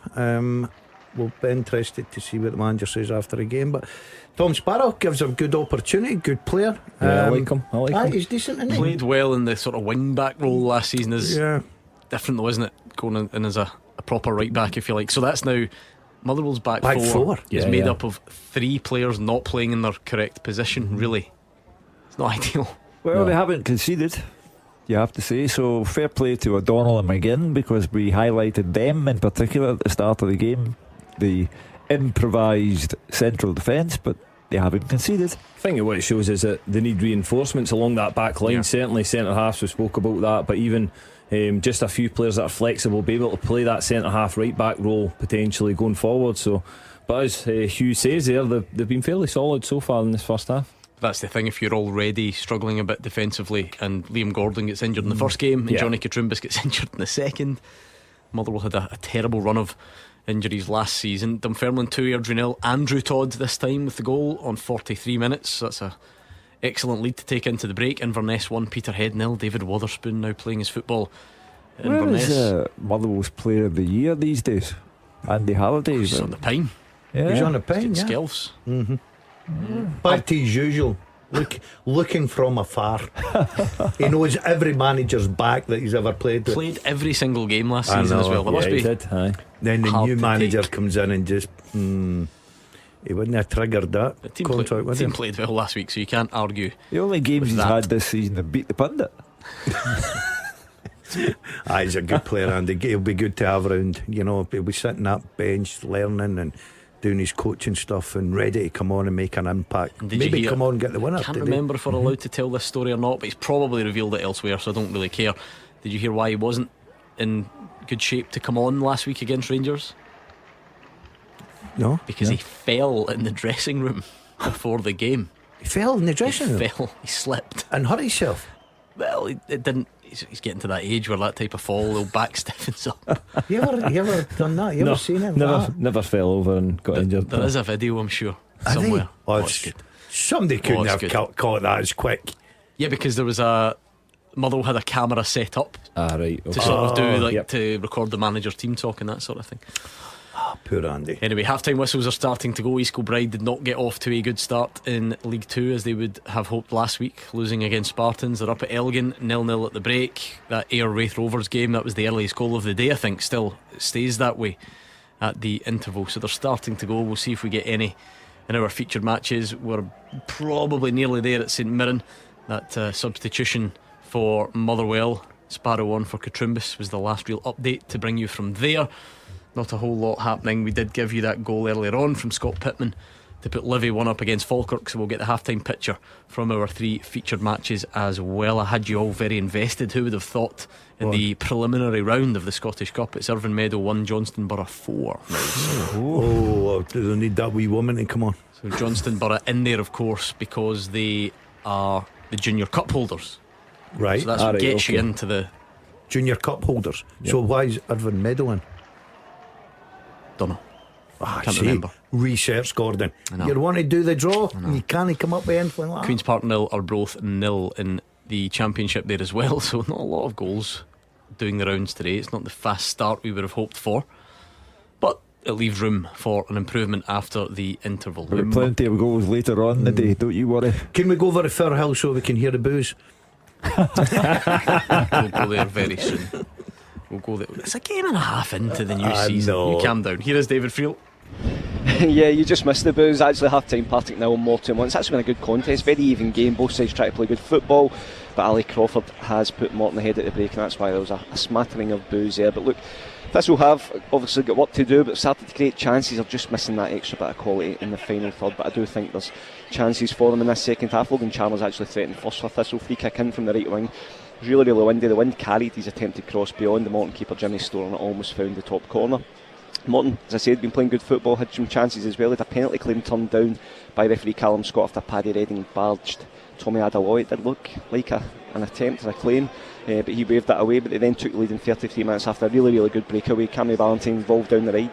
He found Eamon Brophy and he diverted the ball back to Ali Crawford. The midfielder stayed calm, found the bottom corner from 10 yards. Zach Delaney had a header saved by Josh Clark as Morton pushed for a second. Chris Moore then hit the bar, but Thistle instantly raced up the other end, and Logan Chalmers' low shot came back off the post. Thistle did so many crosses into the box the last 5 minutes, he just can't get that final touch. But the second half should be good. Half time, Partick 0, Morton 1. And it's half time in Paisley in the top flight. Before we do that though, let me just tell you about this. Flashes with M&D Green Pharmacy. It's Livingston 2, Falkirk 0. It's Lewis Smith who played a part in setting up the goal last week. He's now scored one, 48 minutes on the clock. It's a curling finish from the edge of the box. A really good goal that, and it really puts a different complexion on the half-time team talks. Let's go to Paisley though. Fraser Wishart is there. Yeah, half-time St Mirren 0, Motherwell 0. Chances few and far between. It's been an interesting game to watch. Real contrast in styles, but sadly not much happening in either box. Motherwell by far the better team, in charge of the ball, knocking around well.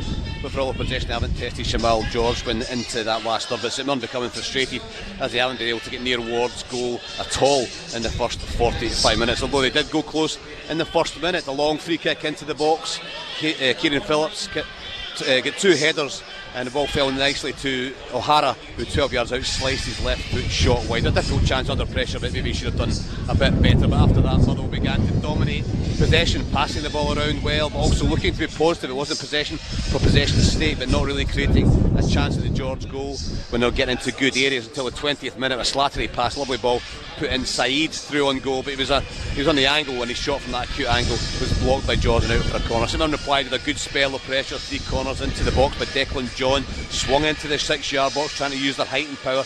Motherwell defending well, but St Mirren fans beginning to become a bit frustrated as Motherwell continue to keep the ball. St Mirren unable to get it at all and get up the park. Fadinger and Watt in the Motherwell midfield outstanding in complete control of the game. And 30 minutes passed with just those O'Hara and Saeed efforts to show for shots on goal until Maswanisi tried his luck with a curling shot. 35 minutes gone from the corner of the box, but it started wide and didn't curl enough and ended up a couple of yards wide of Jamal George's goal. And that was it for chances, although the Motherwell fans did cheer their team off. And I think Ian Bertel Askew will be very happy with his team's performance. I wouldn't be surprised to see Stephen Robinson though make a change or two at the back. We might see a Younger get on the pitch and try and get his team up to the park. Half time here in Paisley, St Mirren 0, Motherwell 0. Good enough game in the wind there in Paisley. We're not quite got to half time yet in Livingston. Oh yes we do. Here's Roger Hanna. Yes, we have come to half-time, Gordon. Livingston 2, Falkirk 0. Livy look to extend this amazing hoodoo against the Bairns after both sides coming up from the Championship last season. David Martindale's men took 10 points from a possible 12 against John McGlynn's side, and they look well set for another 3 in the Premiership this afternoon. Falkirk actually started brightly. Skipper Brad Spencer on the ball after 4 minutes, knocked into the air by Graham Carey for the first booking of the afternoon. From that free kick, Calvin Miller's delivery to the back post met for the head of Dylan Tate, but last week's goal scorer just nodded the wrong side of Jerome Friel's far post. Then in 10 minutes, a deep cross from Leon McCann met at the back post by Ross McKeever. His header pushed away by Livy goalkeeper Friel. Livy had another setback in 13 minutes. Danny Wilson, the former Scotland defender, going off injured, with Shane Blaney coming on for a league debut. But the game turned in Livy's favour after 18 minutes. Scott Pinman's second goal in a week, and a terrific move. Lewis Smith started it, fed the ball out to Robbie Muirhead in the right hand side of the box. He kept his cool, a lovely cutback, and it allowed Pittman just to roll it past Scott Bain and into the net. More problems for Falkirk in 25. Ethan Ross helped off the park, injured with Alfredo Aguiman coming on. There was then another injury stoppage. Graham Carey going off injured in 37 minutes. Mo Silla coming in to the Livingston midfield. Falkirk had a rare chance in 42 minutes. Substitute Aguiman shot from the edge of the box, easily held by Friel. There was then a booking from Muirhead for a late challenge on Falkirk keeper Bain as he kicked away a clearance just as the game went into 3 minutes of added time at the end of the half. But there was still time for Livy to get a second goal, and it was a terrific goal. Started by goalkeeper Prior. He knocked a pass out to Adam Montgomery on the left. The on loan Celtic fullback surging down the far side, feeding the ball inside. It was eventually moved right across to the right to Smith. He came off the flank onto his left foot on the edge of the box and curled a spectacular shot high past Scott Bain to double Livy's advantage. It's a long way back for the Bairns now at the break. Livingston 2, Falkirk 0. And we'll do a full roundup of those half-time scores when we return. Action as it happens, and your reaction from 5 on the open line. This is Clyde One Super Scoreboard.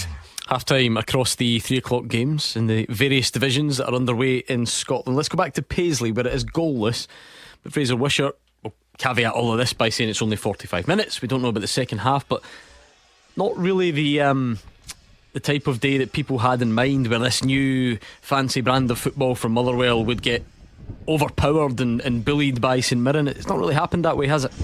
Oh no, far from it. Motherwell have been very good, and I heard you guys talking about chances, taking their chances. The problem Motherwell have had is they haven't created any chances. They haven't really threatened Jamal George's goal, but I have to say they've been very impressive. In the back, O'Donnell and McGinn showing all the experience, just mopping everything up. St Mirren have hardly been up the park, and although Motherwell knock the ball around, you see it so often in Scotland where they go nowhere. Motherwell do, and they're playing positive balls from the back through the midfield players into the strikers, and they're getting up the park.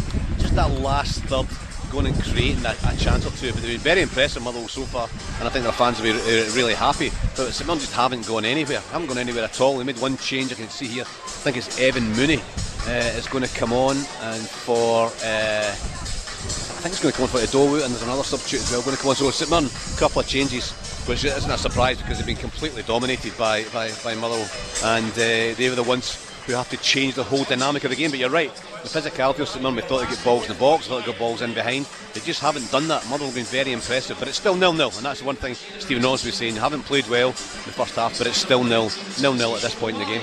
Yeah, and like we said, they have to then find that next bit. They have to go and create more and score more, but they still do go somewhere with it, don't they? You know, sometimes the over possession for possession's sake, and you can be critical, you know, it just goes side to side, but it does all seem to have a bit of a purpose, to be fair. Oh, totally, and they're not trying to go back to front. Sometimes the defenders will go and play the ball in behind as well, but the movement of the strikers just inside are playing behind Maswanese from the wider areas, and their movement is excellent as well, and they've taken up good positions as well. So unless things change dramatically for St Mirren, you can only see Motherwell going on and winning this game. But you're right, there's a positivity to Motherwell's possession, and they're not frightened to go back to front but into the strikers' feet, and then they play from there. So very impressive so far. Goalless though, and that's the important thing. Maybe St Mirren will come out and take the initiative in this second half. Is this a unfortunate rerun of sometimes last season in the Championship, Roger Hannah, for Falkirk, who, although they won the league, they couldn't get past Livy, and they're 2-0 down today? Yeah, it's becoming something of a hoodoo, as we said before the game. I think it stretches back to 2018 with Falkirk's last victory against Livingston. If they complete the job this afternoon, it'll be 8 straight games without a win for the Bairns. And you know, despite a bright start and Dylan Tate headed wide after 5 minutes, and they had a couple of, you know, Ross McKeever brought a save out, Jerome Prior. As the game has grown on, Livy have dominated the game, and that's even, you know, they lost the experience of Danny Wilson and Graham Carey to injury, and the 2 goals are quality goals. You know, I heard you saying earlier on, talking about the change in Livingston's style, the way they played the season, they went down, the way they changed it last season to come back up. David Friel was very complimentary about the football they played in that 2-2 draw at Rugby Park last Saturday, Gordon. The 2 goals are terrific. Lewis Smith to Robbie Muirhead, he looks up, he picks out Scott Pittman with a pass, lovely simple finish for Pittman for 1-0. And the second goal, I'm already claiming it for the Monday night show as goal of the week, because it starts with Jerome Prior in goal. He pings a pass out to Adam Montgomery in his own half on the left. He surges over halfway, the ball's fair inside, it then comes the full width of the pitch over to Lewis Smith, who looks up, steps inside onto his left foot and smashes one past Scott Bain into the top corner. If it was Rangers or Celtic or Hearts or Hibs scoring this goal, people would be purring about it. It's an absolute howitzer from Lewis Smith. Clyde One Super Scoreboard Goal Flashes with M&D Green Pharmacy. Get set for the season with expert pharmacy support. Couple of changes at the break. Mark Wilson's made one. Let's Stosa on for Macbeth, and back underway there. Morton 1-0 up, remember. So Stephen Robinson clearly not impressed with what he's seen. Mooney and Sobowale on, Idowu and Richardson off for the Buddies. I always like to look and see whose halftime team talk has worked and whose hasn't. Queen of the South are back in it. They've scored straight away through Reece Lyon, but still 2-1 down at home to Hamilton Accies. We're still poised very much in Paisley. Talk about halftime team talks working. Thistle penalty. So a chance for Mark Wilson's side to get back into it, and the man who's just come on, Let's Stosa, was the man who won the spot kick. So there we go. Looked very soft though, says David Friel. No VAR, so go ahead. Great decision from Wilson tactically. Even the Thistle fans are saying it's soft, according to David Friel. How many has he managed to speak to in the last 10 seconds? Exactly. With his cans on. Soft. What's he done here? Yeah. Running around taking a quick survey. Yeah. What do you think? Soft. One guy in front of him, he says, since he says it's soft, we'll just give that. Who as takes penalties for Thistle? Logan Chalmers is going to take, I think. He'll score. I think he's going to take it, yep. Well, listen, he's learned from the best. Thought it was Dundee United's penalty taker for a spell, Mark Wilson, wasn't he? Well, I'm looking at him, I'm thinking, you never run up and took penalty kicks. No, I certainly didn't. Did you save many? Hat trick. What? Hat trick. You've forgotten about his finest moment. Come on. Saved 3 in one game. You saved 3 in one game? Where have you been? Oh my God, doesn't know anything about me. For Dundee United. Against who? Dunfermline. 3 in one. How have you never heard of this? It was very famous at the time. It wasn't that long ago. Enough. Honestly. Goal Flashes with M&D Green Pharmacy. Level terms in that game at Firhill. Nice pen. Terrible decision, says David Friel. Morton can't believe it. But listen, Mark Wilson's side are level. Nice penalty from Logan Chalmers, and on we go. Go on then, Daz. Text Billy Davies and say, was it soft? Oh, yeah, I could actually. Yeah, let's He'll be fuming, won't he? Let's find out. I don't think Dougie Emery will take it too well either. No. What it's worth. But there we go, we are level. I'd love to know more, because he's not here to answer this question, but he's told us the stories before. How did Mark Wilson go from Dundee United's penalty taker, scored a penalty in Henrik Larsson's last ever game for Celtic, then by the time he gets to Celtic, remember they were in that penalty shootout, and they had to nominate someone to not take part because the other team was down to 10 men, and it was Mark. The goalie got to take one. Amazing. The goalie was allowed to take one, Mark was asked not to. So there you go. But anyway, I don't know if he's passed on his words of wisdom, but Logan Chalmers scores the penalty 5 minutes in to the second half. Brian Graham has been sent for by John McGlynn. He is on. I couldn't have told you that Mark Wilson scored in Henrik Larsson's last ever game, because I took Henrik Larsson's jersey, still sweat stained. I remember you telling us that. He donated it to, we were going to, at the Daily Record at that time, we were going to put it up for auction basically, and I took the last jersey ever worn by Henrik Larsson home, and then put it in eBay. Last time you told this story, someone tweeted in and said, "No, I've got Henrik Larsson's last jersey," and he probably had two on the day. I remember. You have a short sleeve and a long sleeve. What one have you got? Well, it's gone now, isn't it? No, it's a long years time ago. Yeah. Anyway, Aidan Nisbet off. We said Brian Graham came on. Montano for Montgomery. So that's 5 subs in this game by half time. But Livy very much in control, as are both. They're 2-0 up at Queen's Park. Let me tell you this: if the Dazzler gets this second half teaser, then he has nobbled the whole competition for the day. Okay. Is it that hard? I'll tell you what, last week's was ridiculous. Honestly. Who was it again last week? Alan McGregor. Yeah, it was quite That sneaky. was ridiculous. Nobody got it last week. Apart from That's right, yeah. 1 or something, is that right? Right, sure, come on, let's hear it. That's up to them. I actually think there's a huge clue in that. Yeah. Verging on, could we take it out? Would it still work? Right, here's what we're going to do. Take out that last clue for me. Right, and we'll add it in if we need to as we go. Producer John, do we have creative license to do that? He's giving me the thumbs up. I just think the last one really gives it away. Yeah, well, it certainly points you in a certain direction. The bit that comes after Scotland. Yes. Right, okay. Take that out for me and release it to the nation in 3, 2, 1. The second half teaser with the scottishsun.co.uk/football for the best football news and opinion online.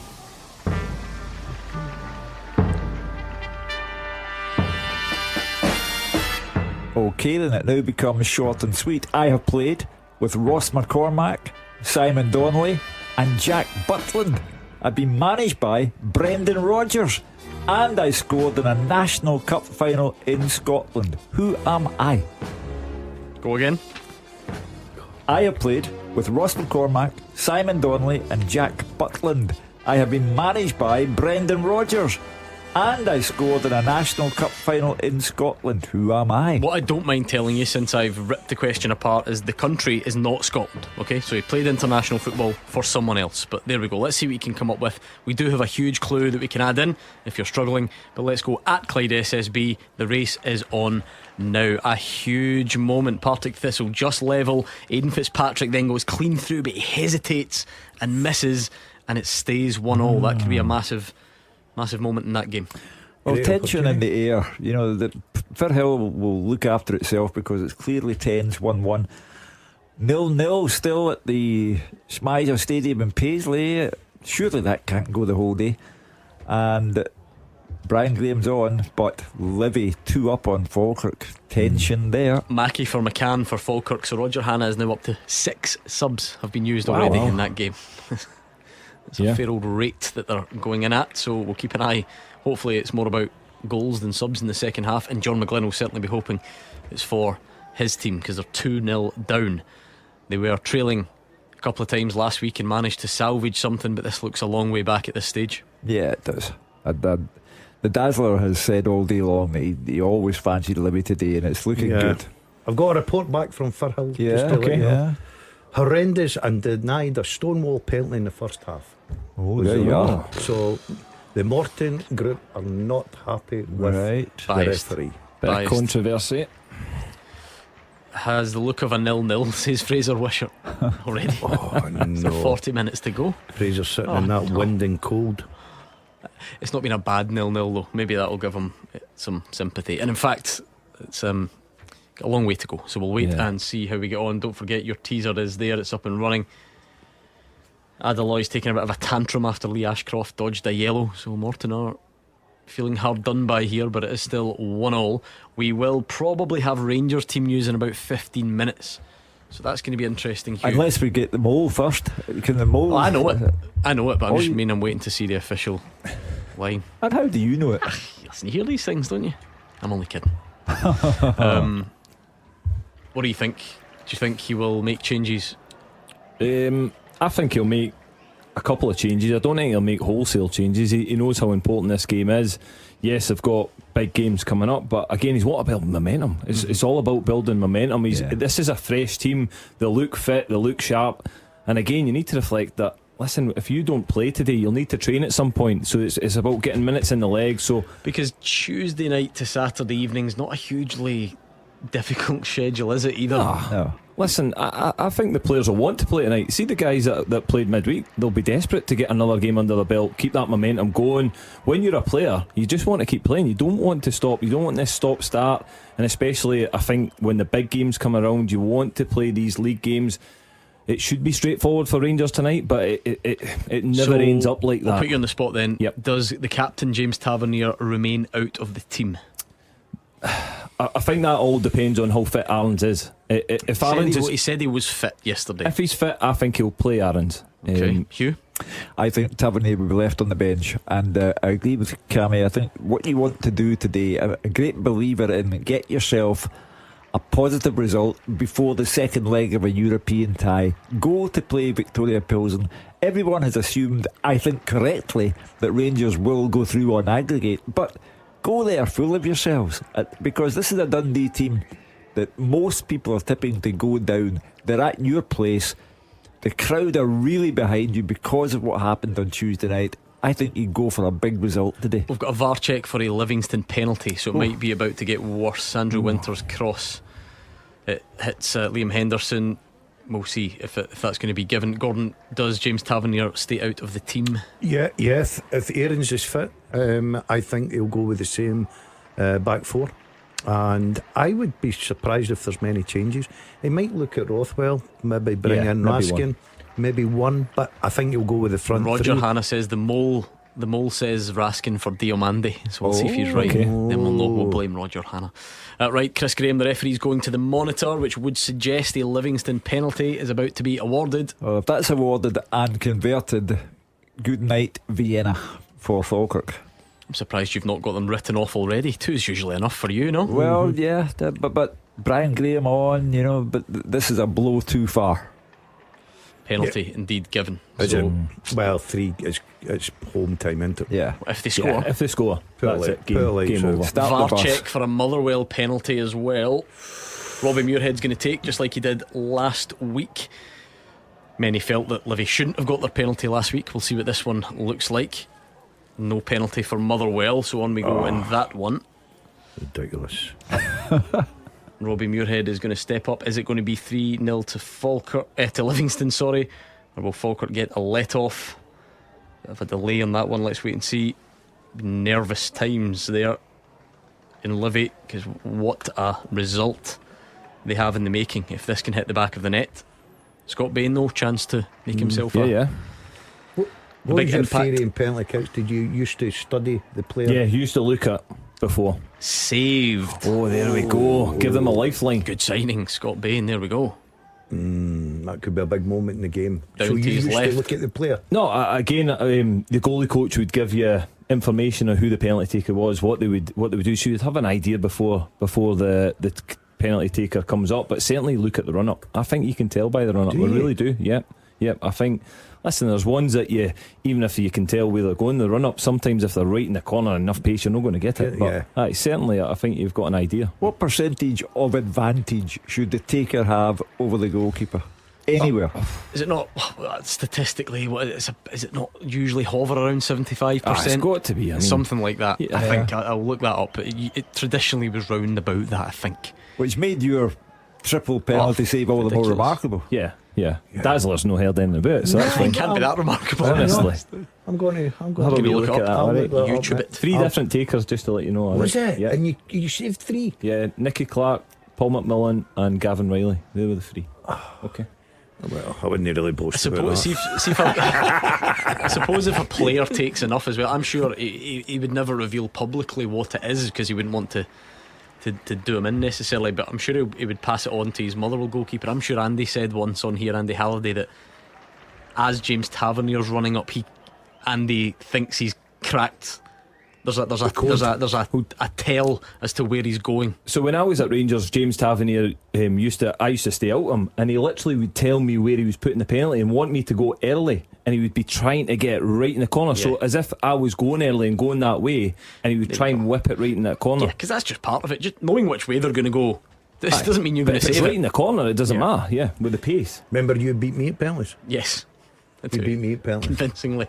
200 plus goals, record goal scorer at Wraith, and what happened? Your man pitched up. He used to always brag that who was the only person that saved a Theo penalty from Snelders, him? Aberdeen, remember him? Yeah. Played with Rangers. Yeah. He hasn't kicked a ball since the day he retired, and his legs don't work. I've never seen anything like it. I've never run. He kicks a ball, honestly. You know you get these things like an old pro will play, and you can go, you can see they've still got it and stuff. He can't kick a football. He cannot kick it. It's outrageous. What's happened to us? Just don't kick it, mate. And I can't run. I've never run for years. See if I walk across the road and the bus is coming, I'm dead. I'm gone. The 56 is taking me. I'm away. Good scoreline in the making for the Ackies. They're 4-1 up now down at Queen of the South. Stephen Bradley with the goal. I think that's an astonishing scoreline. Yeah. Leading to an astonishing result, because this is a club deep in the mire of controversy and nothing's going their way. And I mean, Queen of the South, I don't want to say Queen of the South must be in some state, but Queen of the South must be in some state. I thought they would do okay this season, to be fair, Hugh. I felt as if they'd made some decent signings, but yeah, that is a brilliant result. Yeah. I love a salty tweet.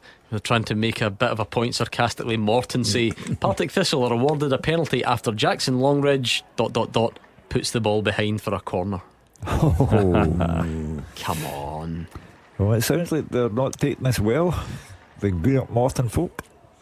I think the next goal's the winner there. Got to say Yeah. Thistle had their tails up as well after Have that. they? We said that big chance and shown a bit between their teeth.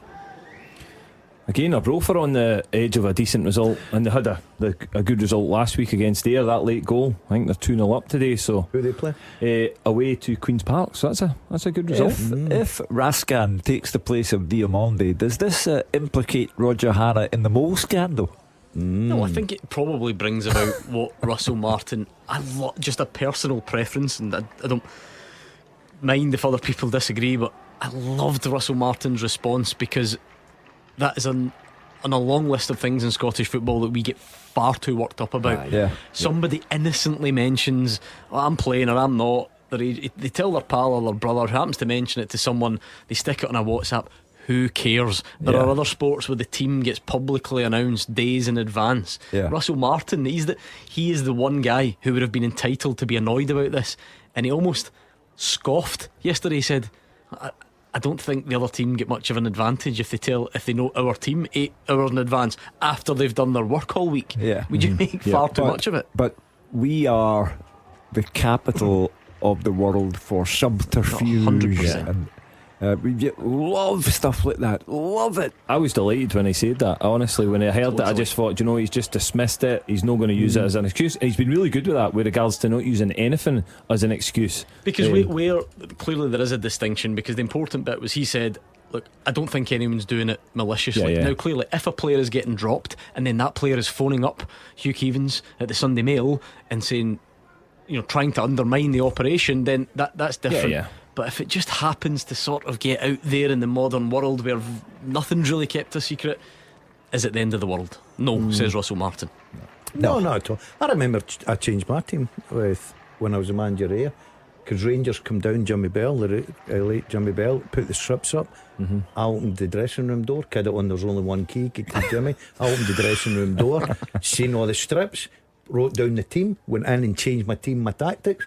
And it was the wrong team. I was about 4 different. He actually Do you think he knew what I reeled was you doing. in? So he stitched you up? Oh, big time. I love that. Big time. That's so good. I actually changed my team. We were playing them in the cup. And I got my staff in and I went, look, here's what Rangers are playing. I've seen all their strips. I know who they're playing back for, who's the wide players. We'll change. Why would you change? No. Tactically, I was a genius. And what was the score? They beat us 3-1.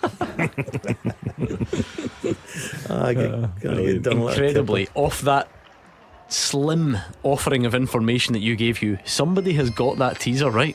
Whose phone's that? That's Hugh. My daughter telling me that Cowdenbeath are 1-up in the Bankies. All right. I thought the Bankies were going to scoosh this Lowland League this season. they're 3 wins out of 3, but they're go behind the second half. I know what it is. It's because Cowdenbeath are inspired by signing one of those cooperation agreements with Motherwell this week. Yeah. Did you see that? Seen that? Yep. Right, Hugh, give us your teaser. Somebody's got it, even out of all that lack of information. But we do need more correct answers for the podium, so listen to this. I have played with Ross McCormack, Simon Donnelly and Jack Butland. I have been managed by Brendan Rodgers. I scored in a National Cup final in Scotland. Who am I? Manny thinks it could be Craig Bellamy. No. Monkey thinks it's Callum McGregor. Think again. Yankees have equalised by 70 things. Jamie says, is it Jean-Joel Perry Doumbé? No. Derek thinks it's Key. No. Mark thinks it's Stephen Dobie. No.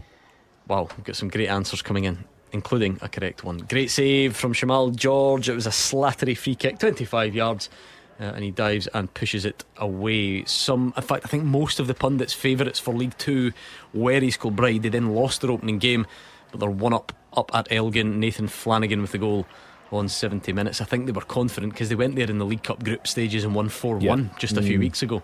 But it's been a bit harder today. Nathan Flanagan opening the scoring. Good shift that from Scott Allen. In here with Hugh Keevins till 8 o'clock last night. Up to Elgin as a coach this morning. That's the worst journey in the world, isn't it? It's grim. I hated when you used to go up the island. Hated it. That and Peterhead's grim as well, to be fair. What about these teams that need to come down here all the time? Yeah. Peterhead's not bad because you get a good buffet on the bus after it. Yeah, they look after you up there. Yeah, really good. I tell this story. I tell this story once a season, every season, so I'll do it again. Remember when Rangers played Elgin and they sent me and Jim Duffy to go for Super Scoreboard, but the space was so tight in the press box, I had to sit directly behind them. So you're trying to speak to each other about the game. So what do you think, Jim? And I'm just staring at the back of his big bald head, and there was no seat, so I was sat on the little box that we used to carry the kit in. I'm sitting on that with Jim just directly in front of me, facing the pitch, just having a full conversation with the back of his head, honestly. Anyway, simpler times. Adeloy's now fired a shot onto Great Western Road, says David Friel, and he's injured himself in the process. I tell you, Stephen Robinson is ringing the changes. Now it's Mandron, O'Hara and Fraser off. But this change speaks a little bit, Cammy, I think, about some of the options. St Mirren have got Ayunga and McMenamin on, and King comes on as well. 67 minutes, not a bad change to make. Yeah, again, good options on the bench. You look at their squad, it is strong, but obviously he's not happy this afternoon. Certainly from what he's seen, it'll be interesting to see how this game plays out, and his comments after the game, because he's made a lot of changes and trying to get something out of this game, because it's one that they would look at, and yes, they're not easy, but certainly your home games, St Mirren will be looking to try and win these. Not often we see a team go full 5 made with 25 minutes to go. Is that risky? I think it's just a sign of I was going to say desperation, but determination on the part of the manager. I mean even 4 subs could be counted as what Hugh describes it as, Cammy, to go 25 minutes and not have anything left if you need it. It is probably a little bit early, yes, because you're taking a risk, but I think it'll be just sheer frustration because they've not created a lot. They've not, I would say Motherwell have been in control of this game for large periods, certainly the bits that we've heard about. So again, it's one that he's thrown all his cards on the table to try and get something out of this game. As I say, before the game he'd be expecting 3 points. He knows it won't be easy, but he'd be expecting to win at home against Motherwell. Yeah, it's a gamble, especially the amount of time it's still to go. But listen, he thinks it's worth the gamble. He's at home. He's wanting to get the 3 points. You look at Motherwell, a back four that's never played together. There's guys that were just fitting in. 2 full-backs playing centre halves. Sparrow's not really a right back, but as Clydebank draw 1-1. Yes. Yeah, I've seen the dance, Hugh. So yeah, listen, I think there's a goal here for someone. One goal wins. By it. contrast, I'll be interested to see if this is going to be a theme for the new Motherwell manager, because nowadays teams can make 5 subs. They tend to use most of them. You always see it quite early on. I did notice last week, so he was forced into the Liam Gordon change, right, on 71 minutes. That's fine. Forced into that. Didn't make anything else until 10 to go. He swapped his striker, which again, quite common, but with only 10 to go, and then a couple more in the 89th minute. Now you could be forgiven for thinking, well, it's Rangers. You're maybe a bit tense. You're kind of in the game and you want to keep it. He's not made any, again, off his own back yet today. Manager, but 70 minutes nearly on the clock. You get forced into one, but in terms of just mixing it up for the sake of it, maybe he won't do it as often. Again, is he happy? He's maybe happy with what he's seen. He's just waiting for that goal. We spoke about that quality they need at the top end of the pitch to unlock these teams and get that little bit of quality to get the goal. They've not shown that yet, but certainly what we've heard reports is that Motherwell have been fairly comfortable this afternoon. Do you know what?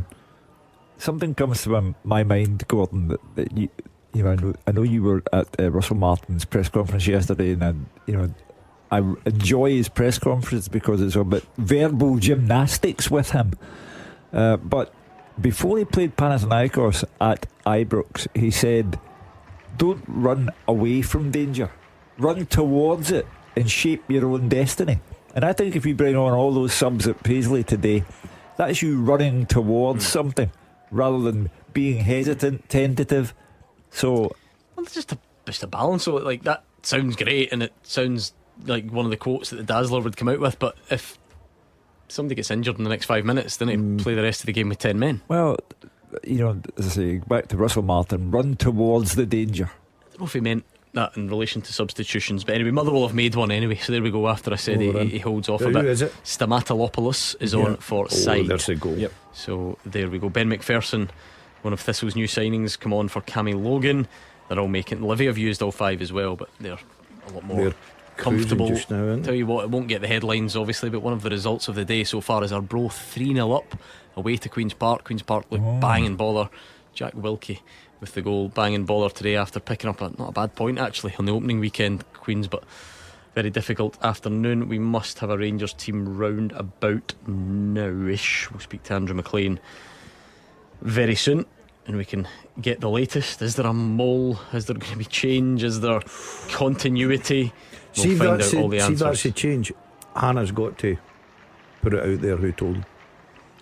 Simple, straightforward. That's why we employ him.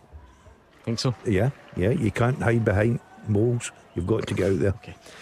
Okay. Still answers looking. Hannah names the rat. Yes. We're looking for answers on that teaser as well at Clyde SSB. Keep those guesses coming in. Still waiting on our first goal in Paisley. It's been this okay game. Motherwell have looked quite tidy in possession but lacked a cutting edge. St Mirren probably would be more disappointed with their part in it, and Stephen Robinson clearly as well, because he made all 5 changes very early on indeed. So we will bear with this right now in case we get any goals, but I do think we'll have a Rangers team within the next 30 seconds or so that we can bring you, and indeed we can. Andrew Maclean, take it away. Yeah, well, Rangers' last 2 performances have been night and day, haven't they? That disastrous start to the Premiership campaign this time last Saturday, where it looked really disjointed, just a bit of a mess really against Motherwell, and we all know that Russell Martin wasn't shy about addressing that post-match. He made the changes when Rangers returned here on Tuesday, and what a difference it made. James Tavernier and Nico Raskin, the big names left out, and the performance looked a whole lot more like what Russell Martin is looking for, so that sparked the questions. What would the changes look like today? He wants to dominate, he wants the ball, he wants to create chances. It was all there on Tuesday. They'll be hoping for the same against Dundee today. Stephen Presley's side were knocked out of the League Cup group stages, 2 defeats followed by 2 wins in that. Then they actually looked not too bad, I thought, against Hibs last weekend. and they'll also today be coming up against a former player in Lyle Cameron, who annoyed a few of the Dundee fans earlier on in the week with some comments. Now to the all-important team news.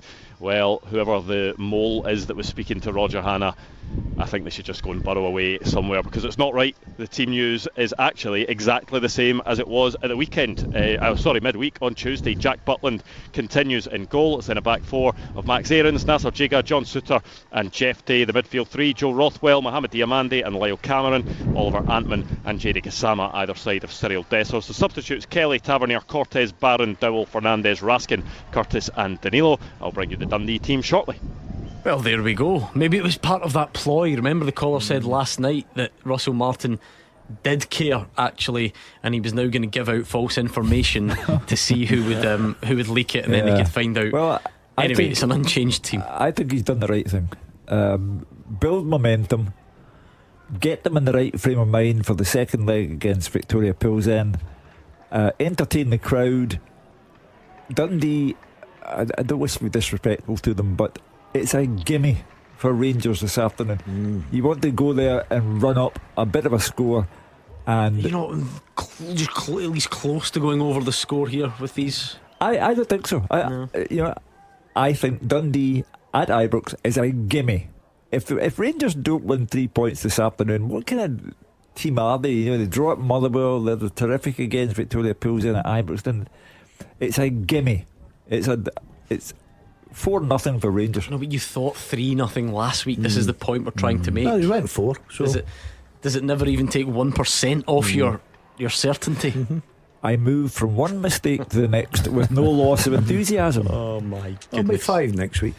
Anyway, I think it'll be an easy victory for Rangers. I don't necessarily disagree. I just got to be careful with these things. And I'm not surprised the fact he's in the same team. No. I think that's a good choice. He's asked for a response after Fir Park. He got it midweek. They were excellent. So on you go again. It's the beginning of the season. He doesn't need to rotate his squad just now. He'll use his substitutions obviously today, but I think that's the right way going about it. Well, he's obviously favoured continuity over anything else, so no concerns about freshness. No, Tuesday, Saturday's fine. That's obviously the mindset. We're early on in the season, as Daz says, and for me again it's about Rangers showing consistency. They've got to win midweek, they've got to win at the weekend, they've got to continuously do that during the season if they want to be successful in Europe and domestically, which the fans demand. Then they need to show that. So listen, Russell Martin, as I said before, the players would want to play today. They'll want to be involved in that game. They'll feel good factors there after midweek. They'll want to continue that, get the 3 points today, move on and concentrate on the next game. So no surprises from me that it's the same team. Now it might be a big moment in Livingston. Falkirk do have a penalty for a trip on Keelan Adams. Now remember, Livy missed a penalty and the chance to go 3-0 up. They're just checking in case it's outside the box. Now Chris Graham's going to the monitor, which suggests might be outside the box. Outside. But the only thing about I'm still not sure why he's gone to the monitor, because that should be sort of factual. Shouldn't need to go to the monitor. If it's just inside or outside. He didn't go. There we go. Roger Hannah clearing it up, because it was a factual decision. So it doesn't go to the monitor. He gives the foul, so the foul stays, but the VAR says no, that's not inside so he the gave box. A penalty. The referee at the time. So the foul remains, but it becomes a free kick. So there we go. Pivotal, possibly pivotal. That Flashes with M&D Green Pharmacy. Helps when you score the free kick. Goal for Falkirk. There we go. Thought they had a penalty. Miller free kick, but McKeever it was, that scored in the end, so it wasn't direct from it. Ross McKeever, remember, given the nod to start in front of Brian Graham today. They're now both on the pitch. Brian Graham's come on, and it was a glancing header from Ross McKeever. Miller's free kick, and game on all of a sudden. 2-1 to Livy. Big finish. That missed penalty could come back to haunt them. That would have been game over. There was coming back from that. All of a sudden Falkirk have got their tails up. Exciting times. Did not expect to have to wait until about the 75th minute for another chance really for St Mirren, but Gogic has had the header tipped over by Ward. There's now a VAR check on the Falkirk goal to see if it was offside. No. Drama, high drama in Livingston. Yes, high drama. But again, if this goal is given, it just shows you how important that save is from Scott Bain and having that experienced goalkeeper in the top flight. So Yeah, this is a big moment. This. If we know the way things work at Livy, David Martindale probably wires up the VAR monitor anyway. But the plug out. If it was last season they'd be done of this, no VAR checks in the Championship, but they're both back in the big time now, and with that comes VAR. It's a goal. The goal stands, so there we go. Big finish. Yeah.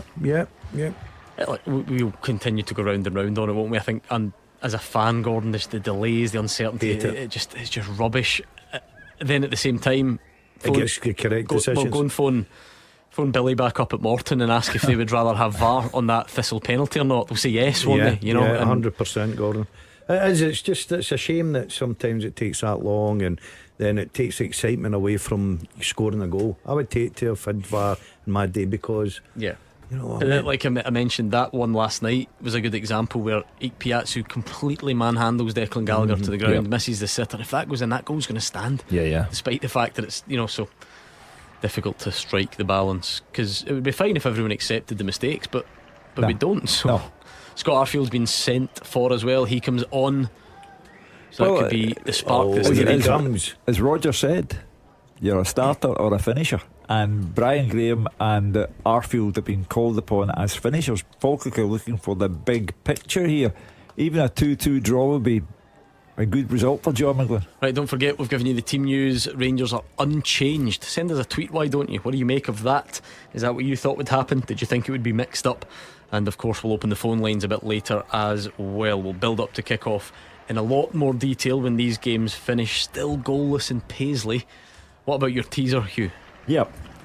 I have played with Ross McCormack, Simon Donnelly and Jack Butland. I have been managed by Brendan Rodgers, and I scored in a National Cup final in Scotland. Who am I? I wonder if I need to give out a clue, although people are getting it. Grimbo thinks Stephen Caldwell. Bailey thinks Chris Commons. Nope. Darren thinks Charlie Adam. Nope. Okay, lots of varying guesses come in. The Big Blue Bear thinks James Beattie. Think again. Okay. The Dazzle's got it though. And William Ferguson thinks Sadie Yanko. No. Just put the dots together. I don't know. Will we give out the remaining clue? The last clue was, and I have played for my country alongside my brother. There you go, you'll get that. I'm almost certain of it. Why have you gone blank? You've got the answer and you're now confused by the clue. That's why I'm suspicious about your activity. Clue, no, I worked it out with the 3 players. And yet, so you've got the answer, but this last clue now doesn't make sense to you. How does that work? Because I'm trying to think. What? Brother? No, that makes sense to me. Yeah. Anyway, let's go back to Ibrox and get the Dundee team from Andrew Maclean. Yeah, 2 changes for Stephen Presley's side after that 2-1 defeat to Hibs last weekend. Ingram and Aqua drop out. Dre Wright comes in, as does Joe Wesley for his debut. The striker joined from Burnley on a 3-year deal during the week, so he's pitched straight in at Ibrox for his first appearance. So it's John McCracken in goal. The back 3, Ryan Astley, Clark Robertson and Luke Graham. It will then be Dre Wright and Amari Samuels as the 2 wing-backs. The midfield 3, Paul Digby, Callum Jones and Finn Robertson, Ashley Hay and Joe Wesley, the 2 up top. The substitutes for Dundee today: Carson, Ingram, Cometio, Donnelly, Aqua, Yogan, Galabov, Allen and Crombie. Well, what can Dundee do at Ibrox? I don't think anyone fancies them. They've had a losing start to the Premiership. They've had a sticky, worse than sticky League Cup group stage campaign. There was a lot of negativity even before that when Stephen Presley was appointed. Can you imagine? They went and got something today. We will find out. We'll continue the build up there, get those teaser answers in. Queen's Park have pulled one back, probably not enough. Queen's Park 1, Arbroath 3, 84 minutes on the clock there when Josh Fowler scored. Still a long way to go. We're poised though, we're poised nicely, because Falkirk now back within 1, still level, and Paisley still goalless, so we could be in for a grandstand finish. We hope we are. Yeah, I think there's a goal somewhere. Falkirk have got a lot of firepower on the pitch now. None better than Arfield, because he can pop up. Don't let Brian Graham hear you say that. Arfield, none better than Arfield. Arfield's the man. He's brilliant at just making those runs into the box. Arrives late, doesn't he? Yeah. Just perfect timing into the box. He's brilliant. So what about Friel then? I think both teams will be probably shaking hands now for a draw. Happy with it? I think so. Mark's at home, so A point each. I think any point early on, see, unless you're a team that is clearly expected to beat the other, you kind of take any point, especially and move on, don't you? Partick went behind. I think it's more acceptable, and they got battered last week. Yeah, absolutely. There's an interesting one about 5-10 minutes ago in Paisley where Keanu Bacchus was booked. He then committed another foul, and Fraser Wishart thought he was maybe lucky to get away with it, and of course Stephen Robinson can't take him off, can't protect him, so he's now properly on a tightrope by the end. Although I think this season there's going to be a real attempt to I don't know if raise the bar is the right phrase, but really make sure that second bookings need to be second bookings. Funnily enough, it was this fixture. St Mirren got done a couple of times last season against Motherwell with ludicrously not even soft, just mistakes for second bookings, and we know there's a wider discussion because they can't be changed by VAR, and maybe football will eventually get there. But I think the message from the referees this season is that if it's going to be a second booking, if it's going to result in a player leaving the field, it has to be bang on. Yeah, it's interesting that for me a booking's a booking though. I think I understand it. You know, get soft bookings, you know, fancy that. Sorry? They're soft bookings, aren't they? No, again, but then is that a booking in your eyes? Whether it's a first or a second yellow card? I think it's a good structure. I think you try. Your most important thing for you need to be consistent with it. Try and keep 11v11 on the pitch. Yeah. That's first and foremost, and I think that's what they're trying to do. Well, anyway, we'll see how that plays out, and I'm sure there'll be times when people will say, "Yeah, but that was a mistake." You know, mistakes are still going to happen, but I just think there was a couple last season that I think the referee department want to kind of tighten up on, and like we said, because it is match altering, and who knows, at some point in the future IFAB may well get together and say that second bookings can be reviewed on VAR, but they can't currently, and that's where we are with it. Yeah, no, I think that would be the sensible thing, that again we move forward and we can review second yellow cards certainly, or there can be an appeal process put in place, something with regards to VAR. But yeah, listen, you want to keep 11v11, it makes the game exciting, it keeps it competitive, so hopefully that can only be a good thing. A few more bookings getting flashed around there. Phillips booked for a late challenge on Watt. Paul McGinn then booked for dissent. So tempers fraying a little bit, Hugh. I think more so. You know, we're talking about the taking of a point. Listen, I'll tell you what, I'll do everyone a favour at Paisley. I will say I don't think there's a goal in this game. Well, Motherwell have turned to the bench but gone for one of the youngsters on, so maybe still who knows, maybe he's the next one that's going to get a big chance this season, or maybe it's a role that will be filled by a new recruit. But Luca Ross has come on for Maswanisi. Luca Ross, I've seen him at Annan, actually went on loan to Annan Athletic. I've seen him a number of times last season. Very tricky winger, very direct, decent player, quite liked him. Yeah, we just need more to be able to make that step. We're going to have another season, it might be worse than ever.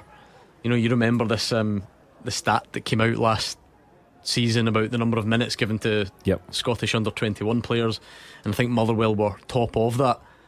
But Lennon Miller's not going to be there anymore, and Ewan Wilson no longer plays at left back, so they're a good example of you're getting a bit of praise for being better than everyone else at it, but circumstances can change all of a sudden. The league might look better this season because I was going to say actually Falkirk and some of the other teams maybe more Scottish players, but Dundee United have had their stick for not having any. Yeah, listen, it's all about the manager, and obviously Motherwell have changed the manager, so his outlook at winning games and progressing Motherwell as a team up the league, that it might be different from playing younger guys. Hopefully it's not. Hopefully he can still allow these younger players to get on the pitch. Luca Ross, as I mentioned there before, I think he signed a 2-year deal when he was at Annan last year to keep him at the club, so it was obviously positive signs. So it's good to see these guys getting a chance, especially that they've been on loan down in League One last season. Now they're trying to progress it at their parent club and back at the top flight of football. We've put some ropey Photoshop or AI efforts on social media over the past, but we've maybe plunged to new depths. We've maybe come up with the worst. Someone on our production team has mocked up Hugh Keevins as William Gallagher. No, worse. Worse, because you won't even get this reference, but anyone who's online will. The Ibiza final boss. Oh yes. Who's the Ibiza final boss? Oh wow. Hugh Keevins has been done up as the Ibiza final boss. Oh, sorry, has it gone off? There we go. There he is. Hey. If you haven't seen the Ibiza final boss, I don't feel like it. I'm not wasting my time describing him. His hair is incredible. Oh, it's brilliant. So there we go. I think that does me a favour. Aye, you're looking well, Hugh. Did you not say you've got new glasses coming in a few weeks? He's giving me the big build up here. Friday the 23rd of August. Hold on a minute. Why does it take to Friday the 23rd of August because to get a pair of specs? I have dodgy eyesight, and you have to get the lenses shaved and all that stuff. And but he says they're bold. He says They're we've a got bit a lot to Elton look John, forward to. it's a brazen departure from a man of my age. Is it really? It's a lot of I like that, like Hugh. Lily Savage type. Yeah. Can't wait. Love that. I'm going for broke. Oh, you're quite right, Shug. I was up at getting the eyes checked at Vision Express in the fort yesterday, and every single person just made Hugh Keevins Specky Tube references. you just can't escape it. Your eyes are new. You get glasses, haven't you? Yeah. So, well, that's where you go to get them, isn't it? all right. What you confused so you about get here? stronger ones now. Do you know where contact lenses? Yeah, I remember. mostly. I remember my fatal journey for Aberdeen. Near fatal, I think. Oh, it was since you're still incredible. here to tell the tale. He had the wrong contacts in it. Had my wife's contact lenses in. Oh, wow. Mate, Couldn't see the road. you should have seen this. I'm not kidding. shouldn't I was, really ready, I was ready to go out and walk. Frightened. It was forgettable. Well, listen, you're here to tell the tale. What are Exactly, you complaining exactly. about? Got you there and back, safe, just. No such mistakes made these days. Much more caution applied. Anyway, will we? Oh, that's a full-time We'll whistle do the already teaser. starting to go in down the leagues. Yeah, let's do the teaser, Hugh. Let's do it right now. The second half teaser. With the scottishsun.co.uk/football for the best football news and opinion online.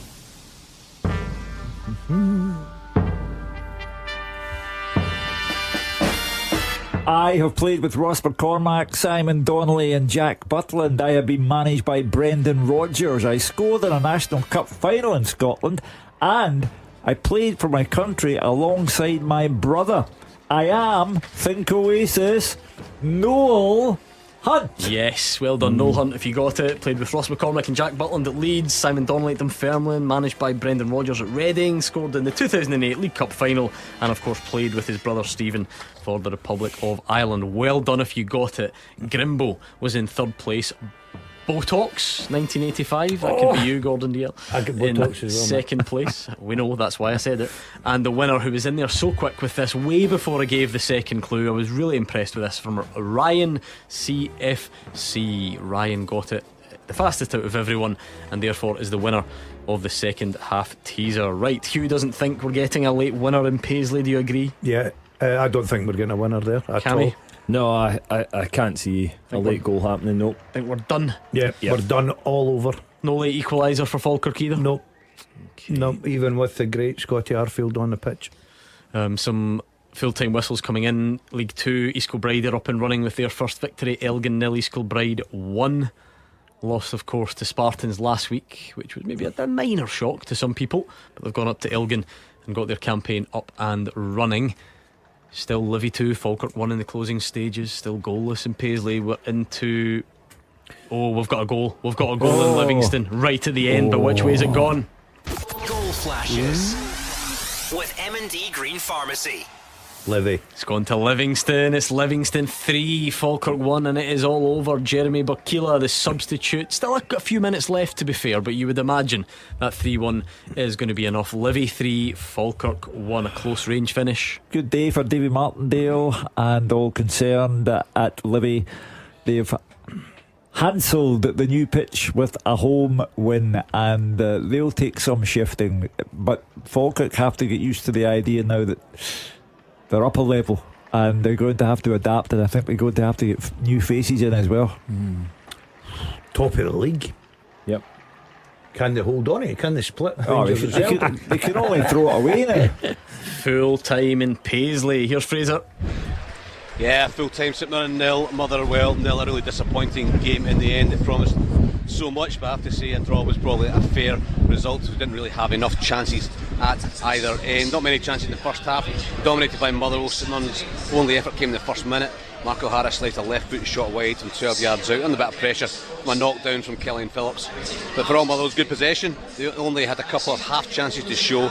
Ibrahim Saeed shot on the angle was blocked by Shamal George, and then Maswanisi curled an effort from the corner of the box a couple of yards wide. But it's the first half dominated by Motherwell, playing some really nice football and very positive, and not a surprise. A couple of changes by Saints at half time. Mooney and Subawali on, Richardson and Odowo off, but the pattern of the game continued with no real chances at either end. Motherwell knocking the ball around nicely, but then failing in the last third to get any clear chances. But the blustery wind was getting stronger and not making it easy for the players, to be fair to them. Callum Slattery, 62 minutes, brought out a good save by Shamal George, 25-yard free kick in the central area, curled it low towards the left hand corner. Really good diving save by the goalie, low down to his left to push it wide. And it took 76 minutes for Saints to force Callum Ward into any type of save. The keeper had to look sharp to tip a really powerful Alex Gogic header from a Phillips corner over the bar, and then began to look more likely to break the deadlock. They pushed Motherwell back into their own box for the first time in the match. Phillips caught a left foot volley from 20 yards sweetly, but his shot was straight at Ward, and then Keanu Bacchus struck a shot from 25 yards, hit it really well,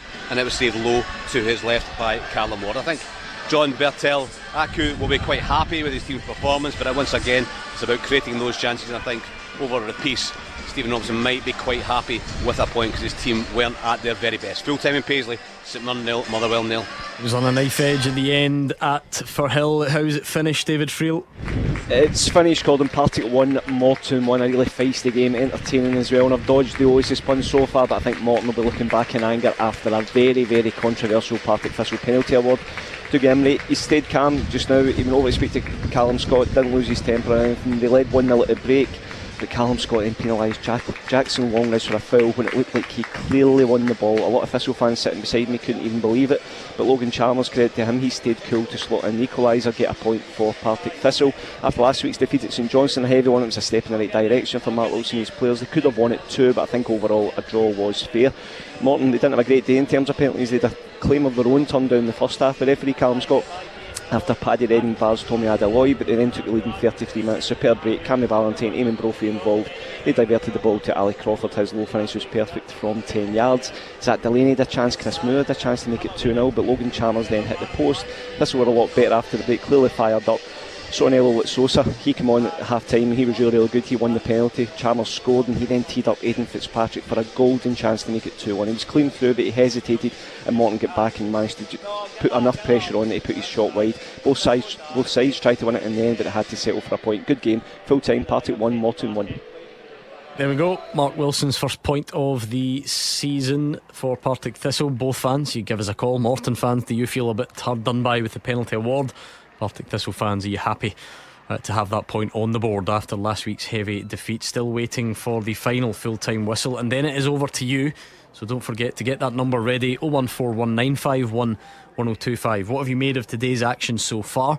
Rangers fans, it's the same team as the one which played Victoria Pilsen that will take part against Dundee today. Is that the right call for you? Would you have done something different, or are you happy with the continuity? And then Celtic fans, preview tomorrow. You don't have good memories of the last time you played Aberdeen, but there were various other victories against the Dons last season, so get all your thoughts into us as well. 01419511025. How can we still not be finished in Livingston? I suppose that's the VAR era for you. A couple of changes, a couple of checks, a couple of substitutions, and all of a sudden it's 5 o'clock before the games are finished. But Roger Hanna must be getting in touch. 8 minutes added on there was in Livingston. That's ridiculous nowadays, isn't it? I'd hate to play in the modern day game. My alarm was 4:45. I was fine. That was it. You were in the changing room? I was walking towards the tunnel. Up the road. We heard from Fraser Wishart. Not brilliant in the end.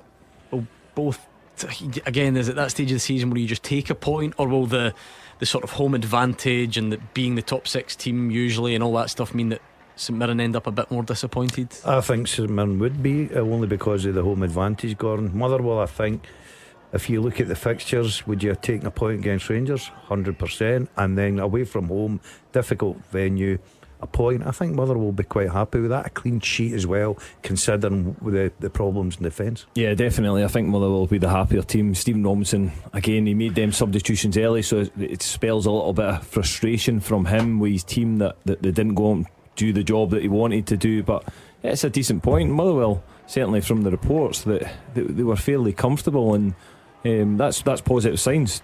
Two decent points against two tough oppositions at the start of the season. A better point for Motherwell than it is for St Mirren.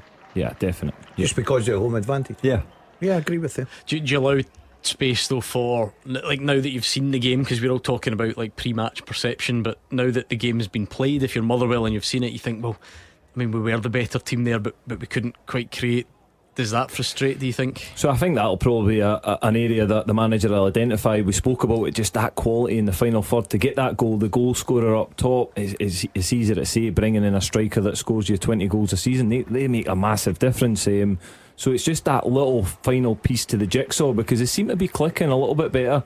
The weeks are going on, they're training, they're passing the ball the way they want to. So yeah, it's positive signs for me, for Motherwell fans, certainly. Yeah, I'd be happy, because you look at Motherwell pitching up there, they've got two full backs playing centre back, really. Then obviously the right back gets injured and they have to bring in Sparrow into that. So it was a makeshift back four, clean sheet away to St Mirren, who, I agree with you, I thought parts of last week they were very good against Celtic. I thought they look a threat. So I think the Motherwell manager would be delighted with his point. I think Stephen Robinson's substitution should probably tell you how he felt about it. If you've made all five with 25 minutes to go, you're not happy. He's a frustrated man. He almost had a point against Celtic last weekend. He deserved the point against Celtic, but it was taken from him.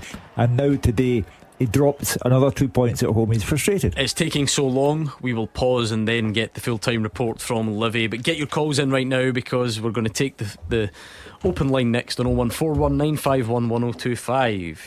You can't do much in under 5 minutes. Boil an egg? Sure. Cook a roast dinner? No chance.